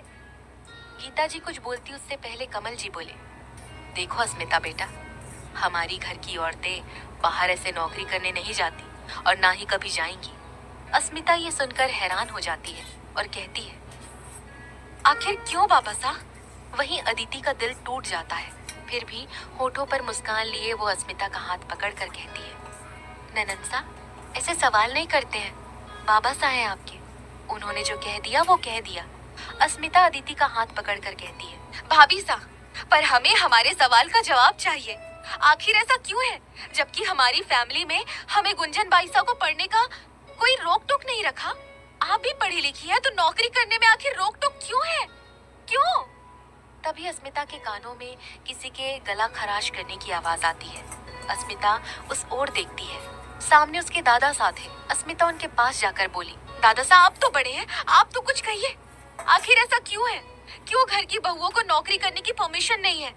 दादा साहब एक नजर दादी साहब को देखते हैं। दादी साहब समझ जाती है। दादा साहब वहाँ खड़े होकर वहाँ से जाते हुए कहते हैं, उम्मीद है हमारे घर की औरतें इन दोनों लड़कियों को समझा देंगी। हम तीनों आदमियों को इसमें पढ़ने की जरूरत नहीं है। कहकर वो अपने कमरे में चले जाते हैं। कमल जी खड़े होकर कहते हैं, अद्वैत की माँ सा, समझा देना आपकी लाडली को, कुछ ज्यादा ही बोलने लगी है। अस्मिता उदास हो जाती है। कमल जी वहां से चले जाते हैं। देवेंद्र जी आगे आकर अस्मिता के माथे पर सिर रखकर कहते हैं, क्यों बेटा जिद करती है बार बार, जबकि पता है तुम्हारा बाप हिटलर है और तू और उनका बेटा भी ऐसे ही निकला। अस्मिता को हंसी आती है और वो कहती है, काका साहब, इस घर के आदमियों में कोई अच्छा है तो वो आप और आदि भाई साई है, बाकी सबके सब बहुत सड़ू है। देवेंद्र जी मुस्कुराते हैं और वो भी ऑफिस चले जाते हैं। अस्मिता अब अपनी माँ सा की तरफ देखती है। गीता जी आगे बढ़कर कहती है, क्या क्या पूछ लेती है अपने बाबा सा और दादा सा से, पहले हमसे तो बात कर लिया कर। अस्मिता अपनी दादी सा के पास आकर बैठी और बोली, बताइए ना दादी सा, आखिर ऐसा क्यों है, सब लोग क्यों गुस्सा हो गए हैं हमसे। दादी सा कहती है, इस घर में पीढ़ियों से मानना है कि औरतों को बाहर के काम से ज्यादा घर के काम, चूल्हा चक्की और बच्चों को संभालना है, वही बहुत है। अगर पति अच्छा खासा कमा रहा है तो उन्हें बाहर जाकर नौकरी करने की क्या जरूरत, घर पर रहे, परिवार को संभाले, चूल्हा चौका संभाले। अब आप ये बताओ, अद्वैत लाडे सर दिन में कितना ही कमा लेते हैं? क्या दीदी बिन्नी दिन का तो छोड़ो, पूरे महीने में अद्वैत लाडे सर जितना कमा नहीं पाएंगी? तो उससे अच्छा तो यही है ना कि हमारे लाडे सर को संभाले, उनके आने वाली संतान को संभाले। बिन्नी घर में रहे तो ज्यादा अच्छा है। दादी सा की बात सुन अदिति अस्मिता दोनों हैरान थी, पर दोनों कुछ कहती नहीं है। तभी गीता जी आगे आकर अदिति के गाल पर हाथ रखकर कहती है, बधाई हो बेटा, पर हम माफी चाहते हैं कि आप जो करना चाहती हैं वो आप कर नहीं सकती। इस घर में आपको कभी परवानगी नहीं मिलेगी। अदिति गीता जी के हाथ पर हाथ रखकर कहती है, माँ साहब, आप माफी मत मांगिए, हमें इस जॉब की कोई जरूरत नहीं है। हमारे पास इतना अच्छा परिवार है, हुकुम सा जैसे पति हैं, हम बहुत खुश हैं। और शादी के बाद हमने कभी कोई उम्मीद नहीं रखी थी जॉब के बारे में। हमें पता है एक स्त्री का अपना कोई वजूद नहीं है। जब वो अपने बाबा सा के घर होती है तब बाबा सा जो कहते हैं वो करती है, और जब वो अपने ससुराल आती है तब उसके ससुराल वाले जो कहते हैं उसे वो करना पड़ता है, और हम तो इससे बहुत खुश हैं। अस्मिता बोली, भाभी सा, ऐसे कैसे हो सकता है? आप एक बार भाई सा से बात कीजिए, अगर कुछ हुआ। अस्मिता आगे कुछ कहती उससे पहले ही दादी सा बोलती है, बावरी बिल्कुल चुप हो जा, खबरदार। जो मारे लाडे सर को कुछ भी बताया तो एक तो थक हार कर घर आते हैं और उसमें से ये सब बताकर उसे परेशान क्यों करना भला। अदिति अस्मिता को आंखों से शांत रहने का इशारा करती है। अस्मिता चुप हो जाती है और उदास होकर अपने कमरे की ओर चली जाती है। अदिति पीछे मुड़कर देखती है और कहती है, हम देखते हैं, हम संभाल लेंगे, आप परेशान मत होइए। गीता जी अदिति के माथे को चूम लेती है। क्या होगा आगे कहानी में जानने के लिए सुनते रहिए प्रतिलिपि FM।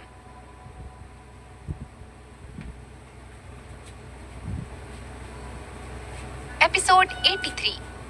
अदिति अस्मिता के कमरे में जाती है और अस्मिता को बेड पर उल्टे लेटा देख मुस्कुरा देती है। अदिति आगे आकर बेड पर बैठ जाती है और अस्मिता के माथे पर हाथ रखकर कहती है, भाई साहब, आप क्यों उदास हो रही हैं? वो भी हमारे कारण। प्लीज आप हमारे कारण घर वालों से बहस मत कीजिए, हमें अच्छा नहीं लग रहा है। अस्मिता खड़ी होती है और अदिति के बगल में बैठकर कहती है, भाभी साहब, वो सब गलत है, ऐसे कैसे सोच रख सकते हैं वो लोग। अदिति कहती है, ननन सा जो भी है हमारे बड़े हैं और हमें कोई प्रॉब्लम नहीं है, हम बिल्कुल भी निराश नहीं है। ये एग्जाम तो हमने ऐसे ही दे दी थी और वैसे भी हमें इसकी कोई उम्मीद भी नहीं थी। अस्मिता अदिति का हाथ पकड़ के कहती है, उसके लिए आपने दिन रात एक तो किए थे, हाँ या ना बताइए। अदिति हाँ में सिर हिलाती है। अस्मिता अदिति को देखती है और कहती है, भाभी साहब, ये आपका सपना था, प्लीज आप भाई साहब से बात कीजिए ना, आज उनसे कहिए सब कुछ। अदिति सोच में पड़ जाती है और कहती है, ठीक है, हम बाद में बात कर लेंगे। अस्मिता अदिति का हाथ छोड़ गुस्सा होते हुए कहती है, आप रहने दीजिए, हद से ज्यादा भोली और समझदार हैं आप, नहीं बात करेंगी, हमें पता है। भाई साहब से बात तो हम ही करेंगे, वो भी आज रात को, आने दीजिए उन्हें। अदिति ये सुनकर हैरान हो जाती है। वो अस्मिता का हाथ पकड़कर कहती है, नहीं ना नंसा, आप कुछ नहीं करेंगी, वैसे भी वो थक कर घर आते हैं, उनसे हम ही बात कर लेंगे। अस्मिता कहती है, क्या कलेक्टर बनना आपका सपना नहीं है? अदिति मुस्कुरा कर कहती है, हाँ था सपना, जब से आपके भाई साहब हमारे जीवन में आए हैं, तब से उनसे खास हमारे लिए कुछ भी नहीं है। हम उनके लिए कुछ भी कर सकते हैं, हम हमारा सपना भी तोड़ सकते हैं। अस्मिता ये सुनकर खुश होती है कि आखिर कहाँ मिलते हैं ऐसे जीवन साथी जो अपने पार्टनर के लिए सेक्रीफाइस करने के लिए भी तैयार हो। अस्मिता कहती है, भाई साहब की सोच ऐसी ना हो कि उनके ऑफिस में कितनी लड़कियां काम करती है, उनकी सोच ऐसी नहीं होगी। आप एक बार प्लीज ट्राई कीजिए ना भाभी साहब, अपने खातिर कुछ तो कीजिए। अदिति हाँ में सिर हिलाती है। अदिति उसे शांति से बिठाकर कमरे में चली जाती है।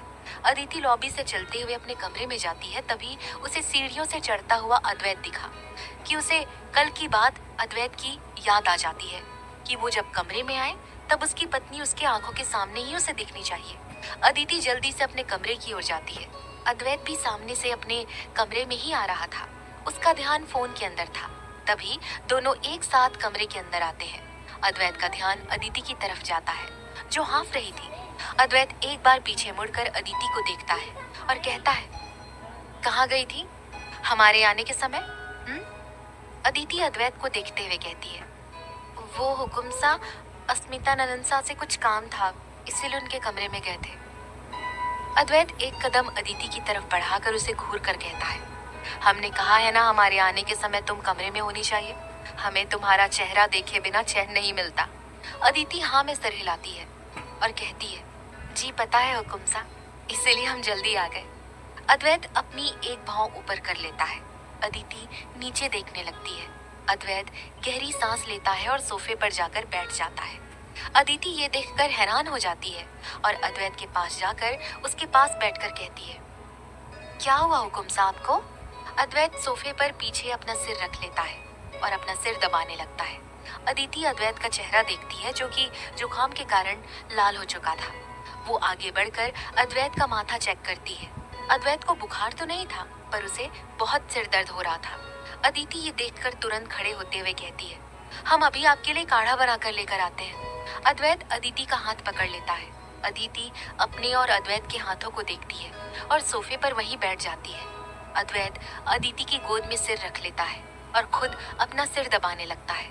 अदिति अद्वैत के हाथों को साइड करके अद्वैत का सिर दबाने लगती है और कहती है, क्या हुआ?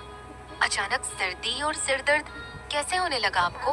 अद्वैत अपनी आंखें बंद करते हुए कहता है, वो मिस्टर शेखावत के साथ गलती से आइस टी पी ली थी और एसी का टेम्परेचर भी काफी कम था, जिससे सर्दी हो गई लगता है। अदिति अद्वैत का सिर दबाते हुए कहती है, हमें 5 मिनट दीजिए, अभी हम गर्मा गर्म काढ़ा आपके लिए बनाकर लाते हैं, आपकी सर्दी ना तुरंत ठीक हो जाएगी। अद्वैत अदिति का पल्लू पकड़ के कहता है, तुम कहीं नहीं जाओगी, सुना तुमने? किसी और से कह दो, वो बनाकर ले आएगा। अदिति ये सुनकर ना में सिर हिला देती है और अद्वैत की जेब में से फोन निकालकर नीचे लैंडलाइन पर फोन करती है। एक सेविका फोन उठाती है। अदिति कहती है, जी हम अदिति बोल रहे हैं, आप एक काढ़ा बनवा के कमरे में भेज सकती हैं और हाँ थोड़ा तीखा बनाइएगा। सेविका कहती है, जी कुंवर रानी सा, आप कहे तो खाना भी लेकर आए। अदिति अद्वैत की हालत देखकर कहती है, जी हुकुम सा का खाना ऊपर ही लेकर आइए। सेविका हाँ कहकर फोन रख देती है। वहीं अदिति अद्वैत का सिर दबाने लगती है। तभी अस्मिता कमरे में आती है और अद्वैत को इस तरह सोफे पर अदिति की गोद में लेटा हुआ देखकर कहती है, भाभी सा क्या हुआ भाई सा को? अदिति अस्मिता को देखते हुए कहती है, जी इन्हें सर्दी हो गई है और बहुत सिर दर्द हो रहा है इनका। अस्मिता अदिति को देखती है और आंखों आंखों से अभी बात करने के लिए मना करती है। अस्मिता उदास होकर वहां से चली जाती है और दरवाजा बंद कर देती है। थोड़ी देर में मेड कमरे के बाहर आती है और दरवाजा नॉक करती है। अदिति धीरे से अद्वैत का सिर नीचे करती है और दरवाजे के पास चली जाती है और सेविका से ट्रॉली लेकर दरवाजा बंद कर देती है। अद्वैत उठकर बैठ जाता है और उसका नाक बंद हो चुका था और चेहरा लाल हो चुका था। अदिति सोफे के पास ट्रॉली लेकर आती है और एक बॉल उठा के सोफे पर बैठ जाती है। अद्वैत अभी भी सिर पर हाथ रखकर बैठा हुआ था। अदिति चम्मच से अद्वैत को धीरे धीरे काढ़ा पिलाने लगती है। अद्वैत अदिति के हाथों से काढ़ा पीने लगता है। उसे बिल्कुल भी पसंद नहीं आ रहा था, पर काढ़ा अदिति पिला रही थी, उस कारण वो कुछ भी खाने और पीने के लिए तैयार था। अदिति सारा काढ़ा पिला देती है। धीरे धीरे अद्वैत का नाक खुलने लगता है और वो ठीक से सांस ले पा रहा था। अद्वैत अदिति के सामने देखता है और उसके गाल पर किस कर लेता है। अदिति नीचे देखकर शर्माती है। अदिति एक प्लेट में अद्वैत के लिए खाना सर्व करने लगती है और अद्वैत को खिलाने के लिए एक निवाला उसकी ओर बढ़ाती है। अद्वैत अदिति को रोककर कहता है, क्या तुमने खाना खाया? अदिति ना में सिर हिलाकर कहती है, हम नीचे जाकर खा लेंगे, आप यहीं खा लीजिए। अद्वैत ना में सिर हिलाकर कहता है, हमें खिलाना है तो तुम्हें भी खाना होगा। अदिति जैसे ना कहने को होती है, अद्वैत अपनी आंखें दिखाता है। अदिति हाँ कहती है। अब अदिति एक निवाला अद्वैत को खिला रही थी और अद्वैत उसे एक निवाला खिला रहा था। दोनों एक दूसरे को खाना खिला रहे थे। अदिति खाना खाते हुए अपने मन में बोली, जब तक भाईसा और गुंजन भाईसा की सगाई नहीं हो जाती, हमें हुकुम को हमारे यूपीएससी की परीक्षा परिणाम की बात छुपानी होगी। एक बार सब कुछ अच्छे से हो जाए, बाद में हम सब कुछ बता देंगे, कहकर वो अद्वैत के सामने मुस्कुराती है। अद्वैत भी अदिति को एकटक प्यार से देख रहा था। उसका सिर अब भी दर्द कर रहा था। दोनों खाना खाने के बाद कपड़े बदलकर बेड पर आते हैं। अद्वैत अदिति की गोद में सिर रख लेता है। वहीं अदिति उसका सिर दबाने लगती है और उसके बालों को सहलाने लगती है। क्या होगा आगे कहानी में, जानने के लिए सुनते रहिए प्रतिलिपि एफएम।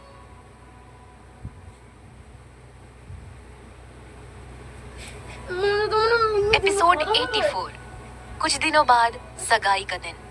अदिति नीचे हॉल में थी और सारी डेकोरेशन देख रही थी। पूरे हॉल को दुल्हन की तरह ही सजाया था।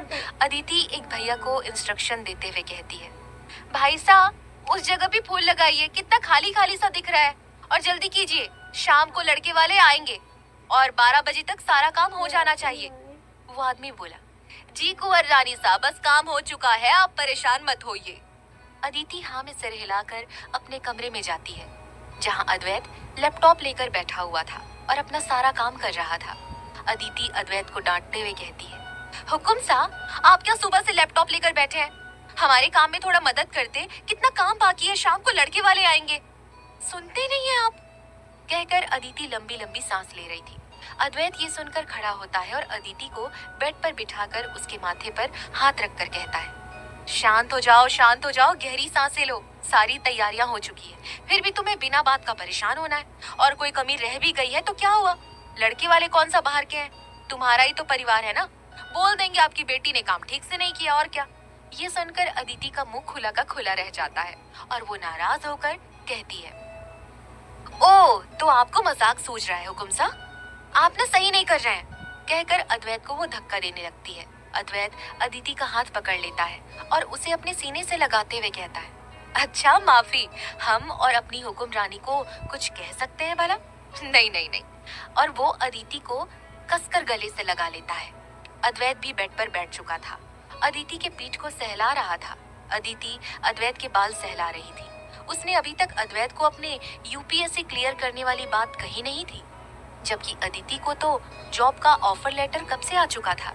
अदिति अद्वैत को कसकर गले लगाई हुई थी और अपने मन में कहती है, माफ कर दीजिएगा हुकुम साहब, हमने आपसे इतनी बड़ी बात छुपाई, पर सगाई होते ही हम आपको सब कुछ बता देंगे, वादा है हमारा, वादा है आपसे, कहकर वो अद्वैत से अलग होती है और मुस्कुराती है। अद्वैत अदिति के चेहरे को देखता है और उससे पूछता है, तुम ठीक तो हो, कुछ कहना है क्या हमसे? अदिति ये सुनकर सकपका जाती है और ना में सिर हिलाती है और अद्वैत कहता है, थकी हुई क्यों लग रही हो, चलो उठो, थोड़ी देर सो जाओ, अभी शाम होने में बहुत वक्त है, आराम करो, सुबह से बस काम ही किए जा रही हो।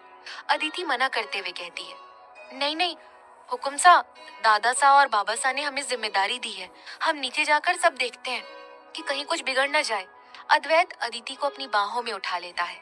अदिति हैरान होकर कहती है, ये क्या कर रहे हो हुकुम सा?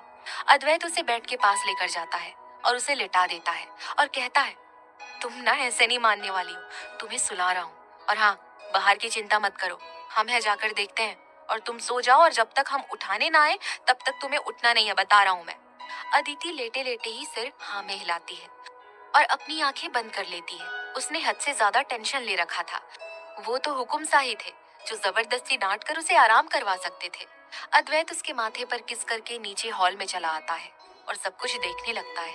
अद्वैत गार्डन में जाता है और सभी केटर्स को सब कुछ देखने को कहता है। वहाँ का मैनेजर आकर अद्वैत को एक एक डिश टेस्ट करवाते हैं और अद्वैत सब कुछ टेस्ट करता है। सब कुछ अच्छे से और स्वाद अनुसार ही बना था। दोपहर के 4 बज जाते हैं। अदिति अब उठ चुकी होती है। अपने और हुकुम सा के लिए कपड़े निकालती है। अद्वैत नीचे काम में फंसा था। तब तक अदिति खुद को रेडी करने का सोचती है और वॉशरूम में कपड़े पहनने चली जाती है। अदिति अपने कपड़े पहनकर कमरे में आती है और चेयर पर बैठकर अपना श्रृंगार करने लगती है। अदिति लाइट पिंक कलर का राजस्थानी पोशाक पहनी हुई होती है। गले में सोने का भारी हार, कान में बड़े बड़े झुमके, माथे में मांग टीका और छोटी सी मरून रंग की बिंदी, सोने के कंगन हाथों में और अंगूठी भी। आंखों में हल्का सा काजल लगाकर होठों पर लिप बाम लगा लेती है। अदिति को किसी मेकअप की जरूरत नहीं थी। वो खड़ी होकर अपने बालों को संवारती है और उसे अच्छे से एक चोटी में लेकर बड़ी सी चोटी को पीछे ही रखती है। अदिति अपने माथे पर पल्लू ले लेती है और मुस्कुराकर खुद को मिरर में देखती है। तभी उसके कानों में एक रौबदार आवाज आती है। अद्वैत ने उसकी खूबसूरती की तारीफ में एक शायरी कही थी। इतना सुनते ही अदिति की आंखें बंद हो जाती है और वो अपने पल्लू को कसकर पकड़ती है। तभी उसके पीछे से कोई आता है और अदिति के पेट पर अपने दोनों हाथों को रखकर अदिति की गर्दन की खुशबू लेता है। अदिति गहरी सांसें लेती है और उस शख्स के हाथ पर अपने दोनों हाथ रख लेती है। अद्वैत ये देख तिरछा मुस्कुराता है और कहता है, क्या जादू कर दिया है तुम्हारी खूबसूरती ने हम पर कि तुम्हें देखे बिना ये दिल बेचैन रहने लगता है और जब तुम मेरे पास होती हो तो तुम्हें अपने पास ही रखने को दिल करता है। अदिति धीरे से कहती है, हमने कुछ नहीं किया, हम तो पहले से ही ऐसे हैं। अद्वैत अदिति को अपनी ओर घुमाता है और अदिति के गालों पर अपने दोनों हाथों को रखकर एक टक अदिति को देखने लगता है। अदिति आंखों को झुका लेती है। अद्वैत धीरे से अपने होठों से अदिति के होठों को छूते हुए कहता है, इस मधुर रस का पान करने की लालसा हो रही है। अदिति अपने हाथों से अद्वैत का शर्ट पकड़कर कहती है, अभी नहीं, आप तैयार हो जाइए, गेस्ट आते ही होंगे। अद्वैत अदिति की चिन को ऊपर करके बेहद पास आकर कहता है, हमें रोक रही हो? अदिति ना में सिर हिलाकर कहती है, ऐसी गुस्ताखी, वो भी अपने हुक्म साथ से हम कभी नहीं कर सकते। अद्वैत के होठों पर तिरछी मुस्कान आ जाती है। वो तुरंत अदिति के होठों पर अपने होठ रखकर उसे चूमने लगता है। अदिति की आंखें बंद ही हो जाती है और कसकर अद्वैत को पकड़ लेती है। अद्वैत अदिति की कमर को पकड़कर उसे दबाने लगता है। अदिति अद्वैत के शर्ट को मुट्ठी से पकड़ लेती है।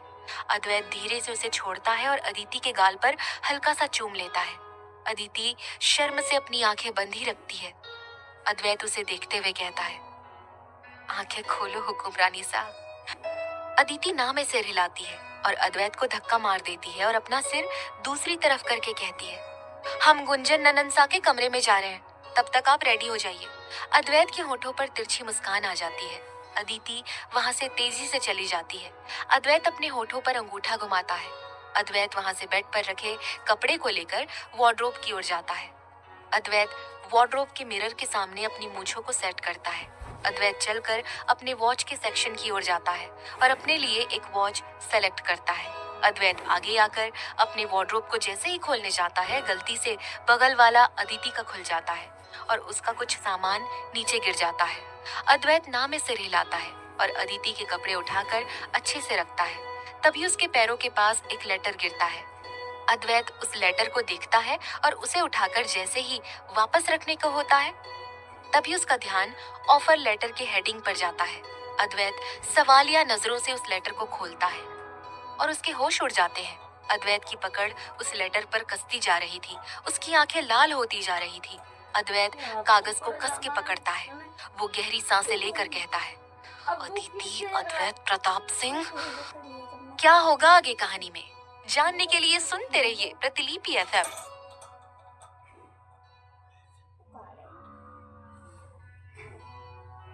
एपिसोड 85। अदिति गुंजन के कमरे में जाती है और सामने देखती है, चेयर पर गुंजन बैठी हुई थी। उसका चेहरा मुरझाया हुआ था। गुंजन को 2 लड़कियां तैयार कर रही थी। तभी अदिति कमरे में आती है। गुंजन तैयार हो चुकी थी। दोनों लड़कियां अदिति को कमरे में आते देख हाथ जोड़कर खम्मा गणी कह के वहां से चली जाती हैं। अदिति गुंजन के पास आकर उसके चेहरे को देखकर कहती है, क्या बात है ननन सा, आप इतनी उदास क्यों हैं? गुंजन नीचे जमीन को देखते हुए कहती है, कौन लड़की खुश होगी अपनी शादी की रस्मों में, जब उसे पता है कि उसे अपना परिवार छोड़कर एक अनजान जगह जाना है, एक अनजान शख्स के साथ रहना है। अदिति कहती है, भाई साहब के लिए अनजान कहाँ है, वो तो कितनी बार घर आ चुके हैं। गुंजन कहती है, हमने आपके भाई साहब को सिर्फ दूर से देखा है, हमें बहुत चिंता हो रही है, हम कैसे सब संभाल पाएंगे। अदिति गुंजन के कंधे पर हाथ रखकर कहती है, ननन साहब, हम भी तो आपके भाई साहब को नहीं जानते थे, फिर भी हम शादी करके इस घर में आए। अब देखिए आपके भाई साहब हमारा कितना ध्यान रख रहे हैं। गुंजन ये सुनकर हल्का सा मुस्कुराती है। तभी अदिति के कानों में हॉर्न की आवाज आती है। अदिति खुश होकर कहती है, भाई साहब आ गए। ये सुन गुंजन अपने ड्रेस को कसकर पकड़ लेती है। उसकी सांसें तेज हो चुकी थी। अदिति गुंजन को बेड पर बिठाकर नीचे चली जाती है। दरवाजे से रतन सा, उर्मिला जी और अद्विक तीनों अंदर आते हैं। उनके पीछे 4-5 सेवक आते हैं जिनके हाथों में उपहार थे और पीछे से कई मेहमान आते हैं। अदिति और बाकी घर वाले नीचे आ चुके थे। सिर्फ अद्वैत अभी तक अपने कमरे में था। गीता जी अदिति के पास आकर कहती हैं, कुंवर सा कहाँ है? अदिति कहती है, तैयार हो रहे हैं, आते ही होंगे। गीता जी हाँ में सिर हिलाती है। पूरा परिवार रतन जी के परिवार को खम्मा घड़ी कहता है। रतन जी और पूरा परिवार उन्हें खम्मा घड़ी कहते हैं। सब लोग आकर सोफे पर बैठ जाते हैं। कमल जी अदिति जी से कहते हैं, बिंदनी और अस्मिता बाई साहब, आप दोनों गुंजन बाई साहब को लेकर आइए। अदिति और अस्मिता हाँ में सिर हिलाते हैं और दोनों ऊपर कमरे में चली जाती हैं। अदिति अस्मिता से कहती है, आप गुंजन ननंसा के कमरे में जाइए, तब तक हम आपके भाई साहब को देखकर आते हैं। अस्मिता हाँ में सिर हिलाती है। वहीं दूसरी ओर हॉल में रतन सा कहते हैं, जमाई सा कहीं दिखाई नहीं दे रहे हैं, कहाँ है? कमल जी कहते हैं, जी अद्वैत आते ही होंगे, उनकी आज मीटिंग थी, सुबह से बैठे हुए थे, तैयार हो रहे होंगे शायद। रतन जी कहते हैं, हाँ हाँ, उनका इतना बड़ा कारोबार है, कितनी जिम्मेदारियां होती होंगी, कोई बात नहीं, उनसे कहिए आराम से आए, अभी सगाई में समय है। कमल जी हाँ में सिर हिलाते हैं। वहीं अदिति कमरे में खुशी से आती है और अपने हुक्म को पुकारते हुए कहती है, हुक्म सा, कहाँ है आप? बाबा सा और भाई सा आ चुके हैं, कहाँ है आप? हुक्म सा। कहकर अदिति बालकनी भी चेक करके आती है, पर अद्वैत वहाँ नहीं था। अदिति चेंजिंग रूम में जैसे ही जाने को होती है, अद्वैत वहाँ से बाहर निकलता है, जिसे देख अदिति खुश होकर कहती है, आप यहाँ हैं, नीचे सब आ चुके हैं और आपके बारे में पूछ रहे हैं, चलिए। और हमारे बाबा सा को कैसा लगेगा? उनके जमाई सा के घर आए हैं और जमाई सा स्वागत करने भी नहीं आए। चलिए नीचे चलिए। कहकर वो अद्वैत के पास आती है और अद्वैत का हाथ पकड़ती है। अद्वैत अपने और अदिति के हाथों को देखता है और अपने हाथ को गुस्से से झटक देता है। अदिति ये देखकर हैरान हो जाती है। अद्वैत गुस्से से अदिति को देखता है और बिना उससे कुछ कहे चला जाता है। अदिति हैरान थी। वो अद्वैत की गुस्से से भरी लाल आंखें देख चुकी थी। वो जल्दी से अंदर वार्डरोब में जाती है और अंदर जाकर अपना वार्डरोब खोलती है और अपने कपड़े में कुछ ढूंढने लगती है। अदिति को वो चीज नहीं मिलती। अदिति आसपास नीचे देखती है। नीचे कागज गिरा हुआ था जिसका बॉल बनाकर फेंक दिया गया था। अदिति ये देखकर कांपते हाथों से उस कागज को उठाकर खोलकर देखने लगती है। ये कुछ और नहीं, उसका ऑफर लेटर था जो अद्वैत के हाथ लग चुका था। अदिति वहीं सोफे पर बैठ जाती है और अपने मुंह पर हाथ रख लेती है। इसका मतलब अद्वैत को सब कुछ पता चल चुका था और वो अदिति से बहुत गुस्सा था। इतना गुस्सा कि उसके सामने वो देखना तक नहीं चाहता था।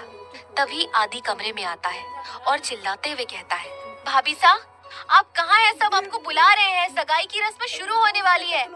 अदिति अपने आंसू पोंछते हुए कहती है, जी देवर साहब हम आ रहे हैं। कहकर अपना ऑफर लेटर अपने कपड़ों में रख लेती है और बाहर आ जाती है। आदि कहता है, भाभी साहब कहाँ रह गई थी? अदिति बेड पर से चुनरी लेते हुए कहती है, हम ये लेने आए थे, भूल गए थे, चले? अदिति आदि दोनों नीचे आते हैं। अदिति के हाथ में चुन्नी देखकर गीता जी मुस्कुराकर ले लेती हैं और गुंजन के पास जाकर उसके माथे पर उड़ाती हैं। अद्विक और गुंजन दोनों साथ में सोफे पर बैठे हुए थे। गुंजन को उर्मिला जी आकर कुमकुम से टीका करती हैं और उपहार में शगुन देती है। गुंजन अपनी झोली आगे करती है जिसमें रतन सा, उर्मिला जी नारियल, एक साड़ी और गहने के कुछ बॉक्सेस और पैसों का कवर रख देती है। गुंजन उनके पैर छूती है। कमल जी और गीता जी आगे आकर अद्विक के पास जाकर उसे शर्ट और पैंट का पीस देते हैं।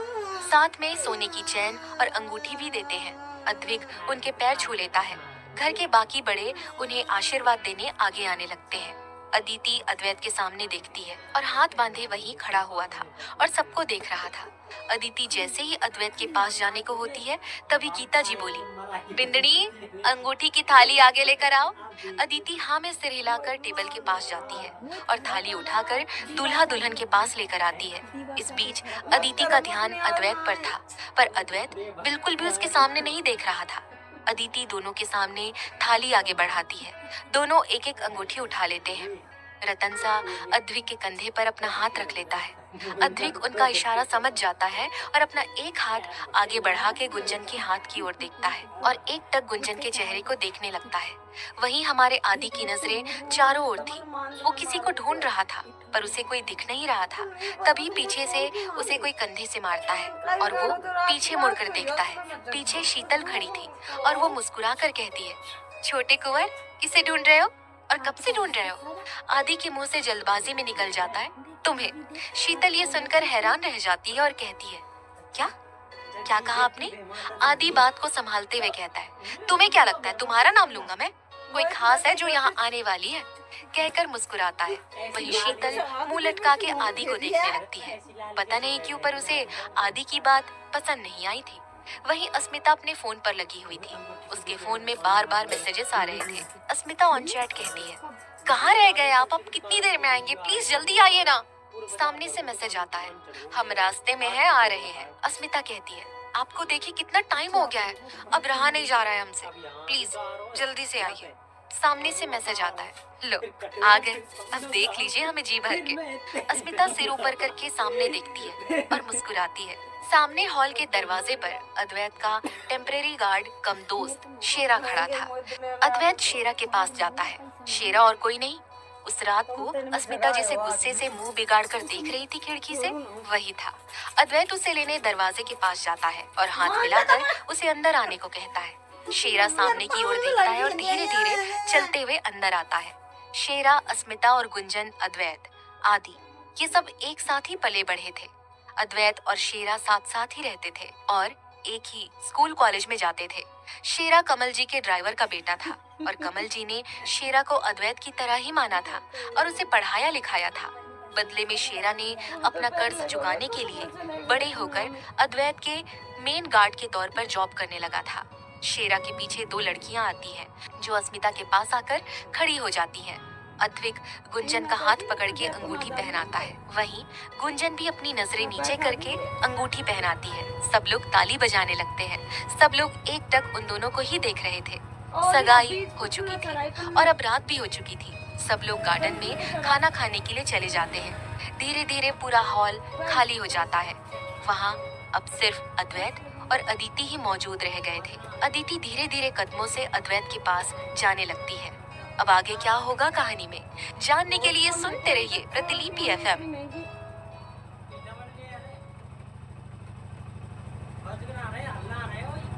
एपिसोड 86। अदिति और अद्वैत दोनों हॉल में खड़े थे। अदिति अपने कदम आगे बढ़ाती है। सभी लोग बाहर खाना खाने चले गए थे। अदिति अद्वैत के पास आकर हिम्मत करके अद्वैत का हाथ पकड़ लेती है। अद्वैत अपने हाथों पर अदिति का हाथ महसूस कर सकता था। वो अपना हाथ झटक देता है। अदिति धीरे से कहती है, हुकुम साहब प्लीज हमारी बात सुनिए। अद्वैत अदिति की तरफ गुस्से से देखता है और कहता है, हमें अभी कोई तमाशा नहीं चाहिए। हमारी बहन की सगाई है, फंक्शन खत्म होने के बाद बात करते हैं। कहकर अद्वैत वहां से बाहर चला जाता है। अदिति वहीं सोफे पर बैठी रह जाती है। उसे डर लग रहा था। शादी के बाद अभी तक कभी उसके और उसके हुकुमसा में लड़ाई तो नहीं हुई थी। वो बात अलग थी कि उनके बीच गलतफहमियां कुछ ज्यादा ही हुई थी, पर किसी भी रिश्ते में वो सब होना आम बात है। पर इस बार एक के दिल को ठेस पहुंची है। अदिति अपने आंसुओं को साफ कर बाहर गार्डन में आती है और सारे मेहमानों को देखने लगती है। सारे मेहमान अदिति से आकर मिल रहे थे। आखिर में अदिति प्रताप परिवार की बहू जो थी, सभी अदिति के बारे में जानना चाहते थे। अदिति बोलने, चलने और स्वभाव में कैसी है, सभी को इस बात पर बहुत दिलचस्पी थी। अदिति सबके साथ मुस्कुराकर बातें कर रही थी और सबको खाने के लिए आग्रह कर रही थी। वहीं अद्वैत भी सभी बड़ों और परिवार और अपने समाज के आदमियों को संभाल रहा था। एक अधेड़ उम्र के व्यक्ति कहते हैं, ये आपने सही किया कुंवर सा, अपने ही समाज में छोरी को दिया, वरना आजकल की छोरियां तो बाप का नाक कटाने पर तुली रहती है। एक तो प्रेम करती हैं और प्रेम ऐसे छोरों से करती हैं जो ना हमारे समाज के हों ना हमारे जात के हों, और छोरियां हैं कि समझती ही नहीं, गोत्र कुल जात पात सब कुछ देखना होता है हमें। अद्वैत के हाथ पीछे की ओर बंधे हुए थे। वो बोला, ये आपने सही बात कही, हम भी मानते हैं। जब तक हमारी घर की इज्जत का रिश्ता माँ बाबा साहब की सहमति से हो, उनके पसंद के लड़के से हो, ये बहुत अच्छी बात है। जो लड़कियां अपने माँ बाप के खिलाफ जाकर शादी करती है, वो लड़कियां हमें बिल्कुल भी नहीं पसंद। वहाँ मौजूद सभी लोग इस बात पर सहमत होते हैं। वहीं अस्मिता खड़ी होकर अपनी उंगलियां उलझा रही थी। उसके चेहरे पर परेशानी साफ नजर आ रही थी। अदिति सब मेहमानों को देखते हुए अद्वैत के पास आती है, जो अभी अकेला खड़ा सारे मेहमानों को देख रहा था। अदिति अद्वैत के पास आकर कहती है, आप भी खा लीजिए, कब से खड़े हैं, थोड़ी देर तो बैठ लीजिए। अद्वैत के चेहरे पर इस वक्त कोई भाव नहीं थे। वो सख्ती से बोला, आपको हमारी चिंता करने की कोई जरूरत नहीं है, हम खुद को संभाल सकते हैं। कहकर वहाँ से जाने लगता है। अदिति अद्वैत की बाह पकड़ लेती है। अद्वैत अपनी सर्द नजरों से अदिति के हाथों को देखता है। अदिति अपना हाथ पीछे ले लेती है और नजर नीचे करके कहती है, आप हमें आप कहकर क्यों पुकार रहे हैं? आप तो हमेशा हमें तुम ही कहते हैं ना, वो भी पूरे हक से। प्लीज हुकुम साहब, हमें माफ कर दीजिए। अदिति आगे कुछ कहती उससे पहले अद्वैत कहता है, "श्श, हमें आपकी माफी की कोई जरूरत नहीं है। कहकर गुस्से से अदिति को देखता है और वहाँ से चला जाता है। अदिति की एक आंख से आंसू की कुछ बूंदें गिरती है। वो खुद अपना आंसू पोंछ के कहती है, हमें नहीं पता था आप इतना गुस्सा हो जाएंगे। हुकुम साहब, हुकुम साहब, हम पर यकीन करके देखिए, हमें जॉब नहीं करनी। हम आपके घर के नियम को नहीं तोड़ेंगे। हम कुछ दिन में कॉल करके मना करने ही वाले थे। हमें पता है आप अपने घर में नियम से बंधे हुए हैं। आपको नहीं पसंद होगा आपकी घर की औरतें बाहर काम करें। इसलिए तो दादी साहब ने आपको बताने से पहले ही कहा था कि उन्हें आपका रिएक्शन पता है, इसलिए उन्होंने हमें रोका था। ये सब कहकर अदिति अस्मिता के पास चली जाती है। अस्मिता कुछ बोलने को जाती है कि तभी अदिति कहती है, प्लीज ननंसा, आप वही बात मत शुरू कीजिए। आज हमारा बिल्कुल मूड नहीं है जॉब के बारे में बात करने का। अस्मिता कहती है, क्या हुआ भाभी साहब, पर हम तो कुछ और ही कह रहे थे। अदिति कहती है, ओह सॉरी, हमें लगा आप हर बार की तरह जॉब की ही बात करेंगे। कुछ नहीं, बस हमें थोड़ी बेचैनी हो रही है। अस्मिता कहती है, आप कहे तो डॉक्टर के पास चले? अदिति कहती है, नहीं नहीं, हम ठीक है, थोड़ा आराम करेंगे तो हम ठीक हो जाएंगे। अस्मिता कहती है, आपने कुछ खाया ना? पानी पूरी का स्टॉल है, हम वही खाने चलते हैं। अदिति कहती है, नहीं नहीं, हमारा मन नहीं है, आप जाइए और आप खा लीजिए। अस्मिता उदास होकर कहती है, हम अकेले कैसे खाए भाभी साहब, आप भी चलिए ना, हमें कंपनी मिल जाएगी। अदिति कई बार मना करती है, पर अस्मिता खींचकर उसे अपने साथ ले चलती है और अदिति के साथ वहाँ मौजूद सब कुछ टेस्ट करती है और साथ में अदिति को भी जबरदस्ती खिलाती है। रात के 11 बज चुके थे, सारे मेहमान जा चुके थे, सगाई की रस्में पूरी हो चुकी थी और सब लोग अपने अपने कमरे में जा चुके थे। अदिति भी अपने कमरे में आ चुकी थी। अद्वैत नीचे सब कुछ काम देख रहा था और सबका हिसाब कर रहा था। अदिति कमरे में इधर से उधर चल रही थी। अदिति को बहुत डर लग रहा था, वो अद्वैत के गुस्से से डर रही थी। अदिति अपने मन में कहती है, हमें ऑफर लेटर को कमरे में नहीं लाना चाहिए था, बाहर से ही फाड़कर फेंक देना चाहिए था। कहकर वो वार्डरोब की ओर जाती है और अपने वार्डरोब से एक लेटर निकालकर गुस्से से लेटर को फाड़ देती है और रोते हुए कहती है, ये सब इस लेटर की वजह से हुआ है। इस लेटर के कारण ही हमारे और हुकुम साहब के बीच आज दूरियां आ चुकी है। कहकर वो कागज नीचे फेंक देती है और कमरे में आकर रोने लगती है। अद्वैत सबका हिसाब करके अपने जेब में पर्स रखता है और एक नजर ऊपर की ओर यानी अपने कमरे की खिड़की की ओर देखता है और अपने कमरे की ओर बढ़ जाता है। अद्वैत चलकर अपने कमरे में आता है और उसका ध्यान सामने बेड पर रो रही अदिति पर जाता है। अद्वैत अपने हाथों की मुट्ठी कस लेता है। उसे बिल्कुल भी नहीं पसंद आ रहा था कि अदिति ऐसे रो रही है, पर अदिति ने उसके साथ अच्छा नहीं किया। एक पति पत्नी के रिश्ते में भरोसा होना चाहिए और उनके बीच कोई भी बात छुपनी नहीं चाहिए, और अदिति ने उसके जीवन की सबसे बड़ी बात अद्वैत से छुपाई है, जबकि अद्वैत ने कई बार अदिति की पढ़ाई और इंटरेस्ट के बारे में पूछा था। अद्वैत कमरे में आकर दरवाजा बंद करता है और मिरर के सामने आकर अपनी वॉच निकालकर वहां की ड्रेसिंग टेबल पर रखता है। अदिति खड़े होकर अद्वैत के पीछे आकर खड़ी हो जाती है और रोनी आवाज में कहती है, हुकुम सा। अद्वैत की आंखें एक बार के लिए बंद हो जाती है और फिर खुद को नॉर्मल करके सामने मिरर में देखता है। अद्वैत के चेहरे पर गुस्सा साफ साफ नजर आ रहा था। अदिति हिम्मत करके धीमे से कहती है, हम आपके घर के नियम कभी नहीं तोड़ेंगे। आप और परिवार वाले नहीं चाहते हम नौकरी करें तो हम नहीं करेंगे। प्लीज हुकुम सा, गुस्सा मत होइए। अद्वैत सवालिया नजरों से अदिति को देखता है। उसे कुछ भी समझ नहीं आ रहा था कि अदिति क्या कह रही है। अद्वैत गुस्से से कहता है, क्या बोल रही हो? किसने मना किया है? कौन सा नियम? और 7-8 दिन से ज्यादा हो गए हैं। एक बार भी हमें बताना जरूरी नहीं समझा?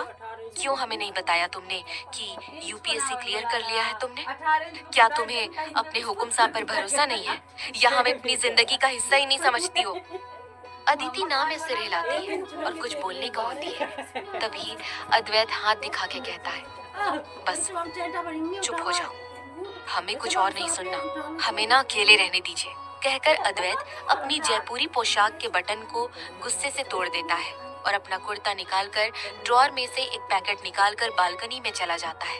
अद्वैत बॉक्स में से सिगरेट निकालता है और उसे लाइटर से जलाकर गुस्से से लंबे लंबे कश लेकर पीने लगता है। वहीं अदिति एकटक जमीन पर उन बटन्स को देख रही थी और नीचे झुककर उन बटन को हाथों से चुनने लगती है। अदिति अद्वैत के कुर्ते को अपने हाथों में लेती है और ड्रॉअर में से सुई धागा निकालकर बेड पर बैठ जाती है। अदिति रोते हुए बटन को धागे से कुर्ते में पिरो रही थी। अद्वैत रेलिंग पर अपना हाथ मारता है और आसमान में देखने लगता है। वो अंदर तक सिगरेट का कश लेता है और अपने होठों को गोल करके छोड़ता है और रेलिंग पर आकर पीठ लगाकर धीरे धीरे नीचे बैठने लगता है। अदिति सिसकते हुए बटन को पिरो रही थी और उन बटन्स में धागा इतने मजबूती से बांध रही थी कि कभी भी बटन के कुर्ते खींचने से टूटे ही ना। अदिति अद्वैत के कुर्ते पर अपना हाथ फिराती है और कुर्ते को अपने सीने से लगाकर रोने लगती है। अद्वैत अपनी जेब में से एक छोटा सा मंगलसूत्र निकालता है जिसमें 2 ए काफी खूबसूरती से जुड़े हुए थे और आज वो मंगलसूत्र अदिति को गिफ्ट करने वाला था। अदिति अपनी मुट्ठी में कसकर अपने पहने हुए मंगलसूत्र को पकड़ लेती है और अपनी आंखें बंद करके रोने लगती है। वहीं अद्वैत भी कसकर अपने हाथों में मंगलसूत्र पकड़े हुए रहता है और सिगरेट को बुझाकर अपनी आंखें बंद कर लेता है और गहरी सांसें भरता है। अद्वैत अपनी आंखें खोलकर धीरे से कहता है, अदिति। अदिति गहरी सांसें लेकर अपनी आंखें खोलकर कहती है, अद्वैत। आज पहली बार अदिति ने अद्वैत नाम पुकारा था। क्या होगा अब कहानी में, जानने के लिए सुनते रहिए प्रतिलिपि एफएम।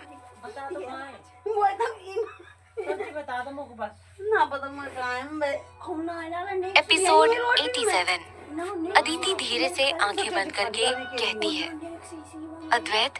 खुद का नाम सुनते ही अद्वैत आंखें खोलता है और मंगलसूत्र को मुट्ठी में भरकर कमरे में आता है जहां अदिति बेड पर बैठी हुई थी और कुर्ते को अपने सीने से लगाई हुई थी। कमरे में अद्वैत की आहट सुनकर अदिति अपनी नजरें उठा के सामने देखती है। दोनों की नजरें आपस में मिलती है। दोनों ही एक दूसरे को देखने लगते हैं। जहाँ एक की आंखें गुस्से से लाल थी, वहीं दूसरे की आंखें आंसुओं से भरी हुई लाल हो चुकी थी। अद्वैत धीरे धीरे अपने कदम बढ़ा के अदिति के पास आता है और अदिति की चिन पकड़ के कहता है, हम ऐसे नहीं हैं। गलती करने वालों को इस तरह सजा देते हैं कि वो इंसान हमारे सामने खड़ा भी नहीं रह सकता। पर तुम्हें क्या सजा दे? तुम खुद मेरी जान, मेरी दीवानगी बन चुकी हो। तुम्हें तकलीफ में देखकर हमें तकलीफ होती है। बताइए, हम क्या करें अदिति? क्या सजा दे तुमको? अदिति ये सुनकर अद्वैत के हाथ पर अपना हाथ रखती है और वो खड़ी हो जाती है। अदिति के गाल इस वक्त आंसुओं से गीले हो चुके थे। वो अद्वैत का हाथ अपने गाल में रख के कहती है, आप जो भी सजा देना चाहते हैं दे दीजिए, हमें मंजूर है हुकुम। पर एक बार पूरी बात सुन लीजिए। जो कुछ हुआ था वो सुन लीजिए। अपना गुनाह कबूल करने का हक तो हर गुनहगार को होता है हुकुम साहब। अद्वैत अदिति के गाल पर अपना हाथ रख के हटा लेता है और अदिति की पीठ की ओर खड़ा हो जाता है। अद्वैत अपने दोनों हाथ पीछे बांधकर कहता है, बोलो क्या कहना चाहती हो? या कोई नई कहानी बनाने वाली हो? हमें वापस से किसी अंधेरे में रखने का इरादा है क्या? अदिति अपनी आंखें बंद कर लेती है। अब गलती की है तो सुनना तो पड़ेगा ही। वो धीरे से आगे बढ़कर अद्वैत की पीठ पर अपना सिर रख के कहती है, हमने आपको बताया था कि हमारे बाबा साहब हमें लैब टेक्नीशियन बनाना चाहते हैं और उन्होंने हमें बीएससी केमिस्ट्री करवाई। जब हमारा बीएससी का आखिरी साल था तभी हमारी एक दोस्त यूपीएससी के एग्जाम के लिए बुक्स लेकर आई थी और हमें पढ़ने का बहुत शौक था। हमने ऐसे ही बुक्स ले ली और हमारी दोस्त के पहले हमने वो सारी बुक्स पढ़ डाली। ये देख हमारी दोस्त शीतल ने हमारा यूपीएससी का फॉर्म भर दिया। बाबा साहब को पहले से सरकारी कामकाज में कोई इंटरेस्ट नहीं था और हम ये बताते तो मना ही करते। इसीलिए हमने उन्हें बिना बताए एक दिन झूठ बोलकर दोस्त के घर जाना है कहकर रविवार को एग्जाम सेंटर पहुंच गए और कुछ घंटे एग्जाम देकर वापस घर आ गए। 1-2 महीने में हमारा बीएससी भी कंप्लीट हो गया। बाबा साहब ने अपनी जान पहचान से कई जॉब ढूंढकर हमें दी थी, पर उस वक्त हमें कुछ नहीं करना था। ये देखकर बाबा साहब ने सोचा कि अब हम पढ़ाई पूरी कर चुके हैं और हमें चूल्हा चलाना तो आता ही है, तो उन्होंने हमारी शादी आपसे करवा दी। और यूपीएससी का रिजल्ट इस साल कुछ प्रॉब्लम के चलते 2 महीने लेट आया और उस दिन अस्मिता बाई साहब हमारे कमरे में आई थी और उन्हें हम ये सब बात बता ही रहे थे कि उन्हें ये बात हमारे फोन से पता चल गई और उन्होंने नीचे जाकर सभी घर के बड़ों को बता दिया कि हमने यूपीएससी क्लियर कर लिया है। ये सुन अद्वैत हैरान हो जाता है और अपनी भारी आवाज में वैसे ही खड़े होकर कहता है, इसका मतलब ये बात पूरे परिवार को मालूम है, सिर्फ हमें छोड़कर। क्यों? सही कहा ना? अद्वैत की आवाज में दर्द देखकर अदिति भी टूट जाती है। वो गहरी सांस लेकर कहती है, नहीं हुकुम साहब, हम आपको बताने वाले थे, पर सगाई के बाद बताने वाले थे। हम नहीं चाहते थे कि घर में कोई भी तमाशा हो या कोई भी गलत फहमी हो। अद्वैत मुड़कर अपने हाथों को छोड़ गुस्से से कहता है, तो फिर क्या नतीजा मिला बात छुपाकर? हमारी नाराजगी, हमारा गुस्सा। तुम्हारा फर्ज बनता है छोटी सी छोटी बात तुम अपने पति से आकर पहले शेयर करो। ताली एक हाथ से नहीं बजती, दोनों हाथों का मिलना जरूरी होता है। और हम अकेले कितना करें इस रिश्ते के लिए? तुम्हें भी तो हम पर भरोसा रखना होगा। मानते हैं अरेंज मैरिज है, रिश्तों में क्लियरिटी नहीं होगी तो रिश्ता कैसे चलेगा? अदिति हाँ में सिर हिलाती है और कहती है, हमें पता है हमारी गलती है, पर दादी सा ने उस दिन आपको कुछ भी बताने से मना किया था। अद्वैत ये सुनकर कहता है, 1 मिनट, क्या कहा? दादी सा ने तुम्हें ये बताने से मना किया था? आखिर क्यों? हमें पूरी बात बताओ। जब अस्मिता बाई सा ने घर में सबको ये न्यूज दे दी थी तो सबने क्या कहा? अदिति अद्वैत को सारी बात एक एक करके बताती है और कहती है, इसीलिए हमने आपको कुछ भी नहीं कहा, क्योंकि आप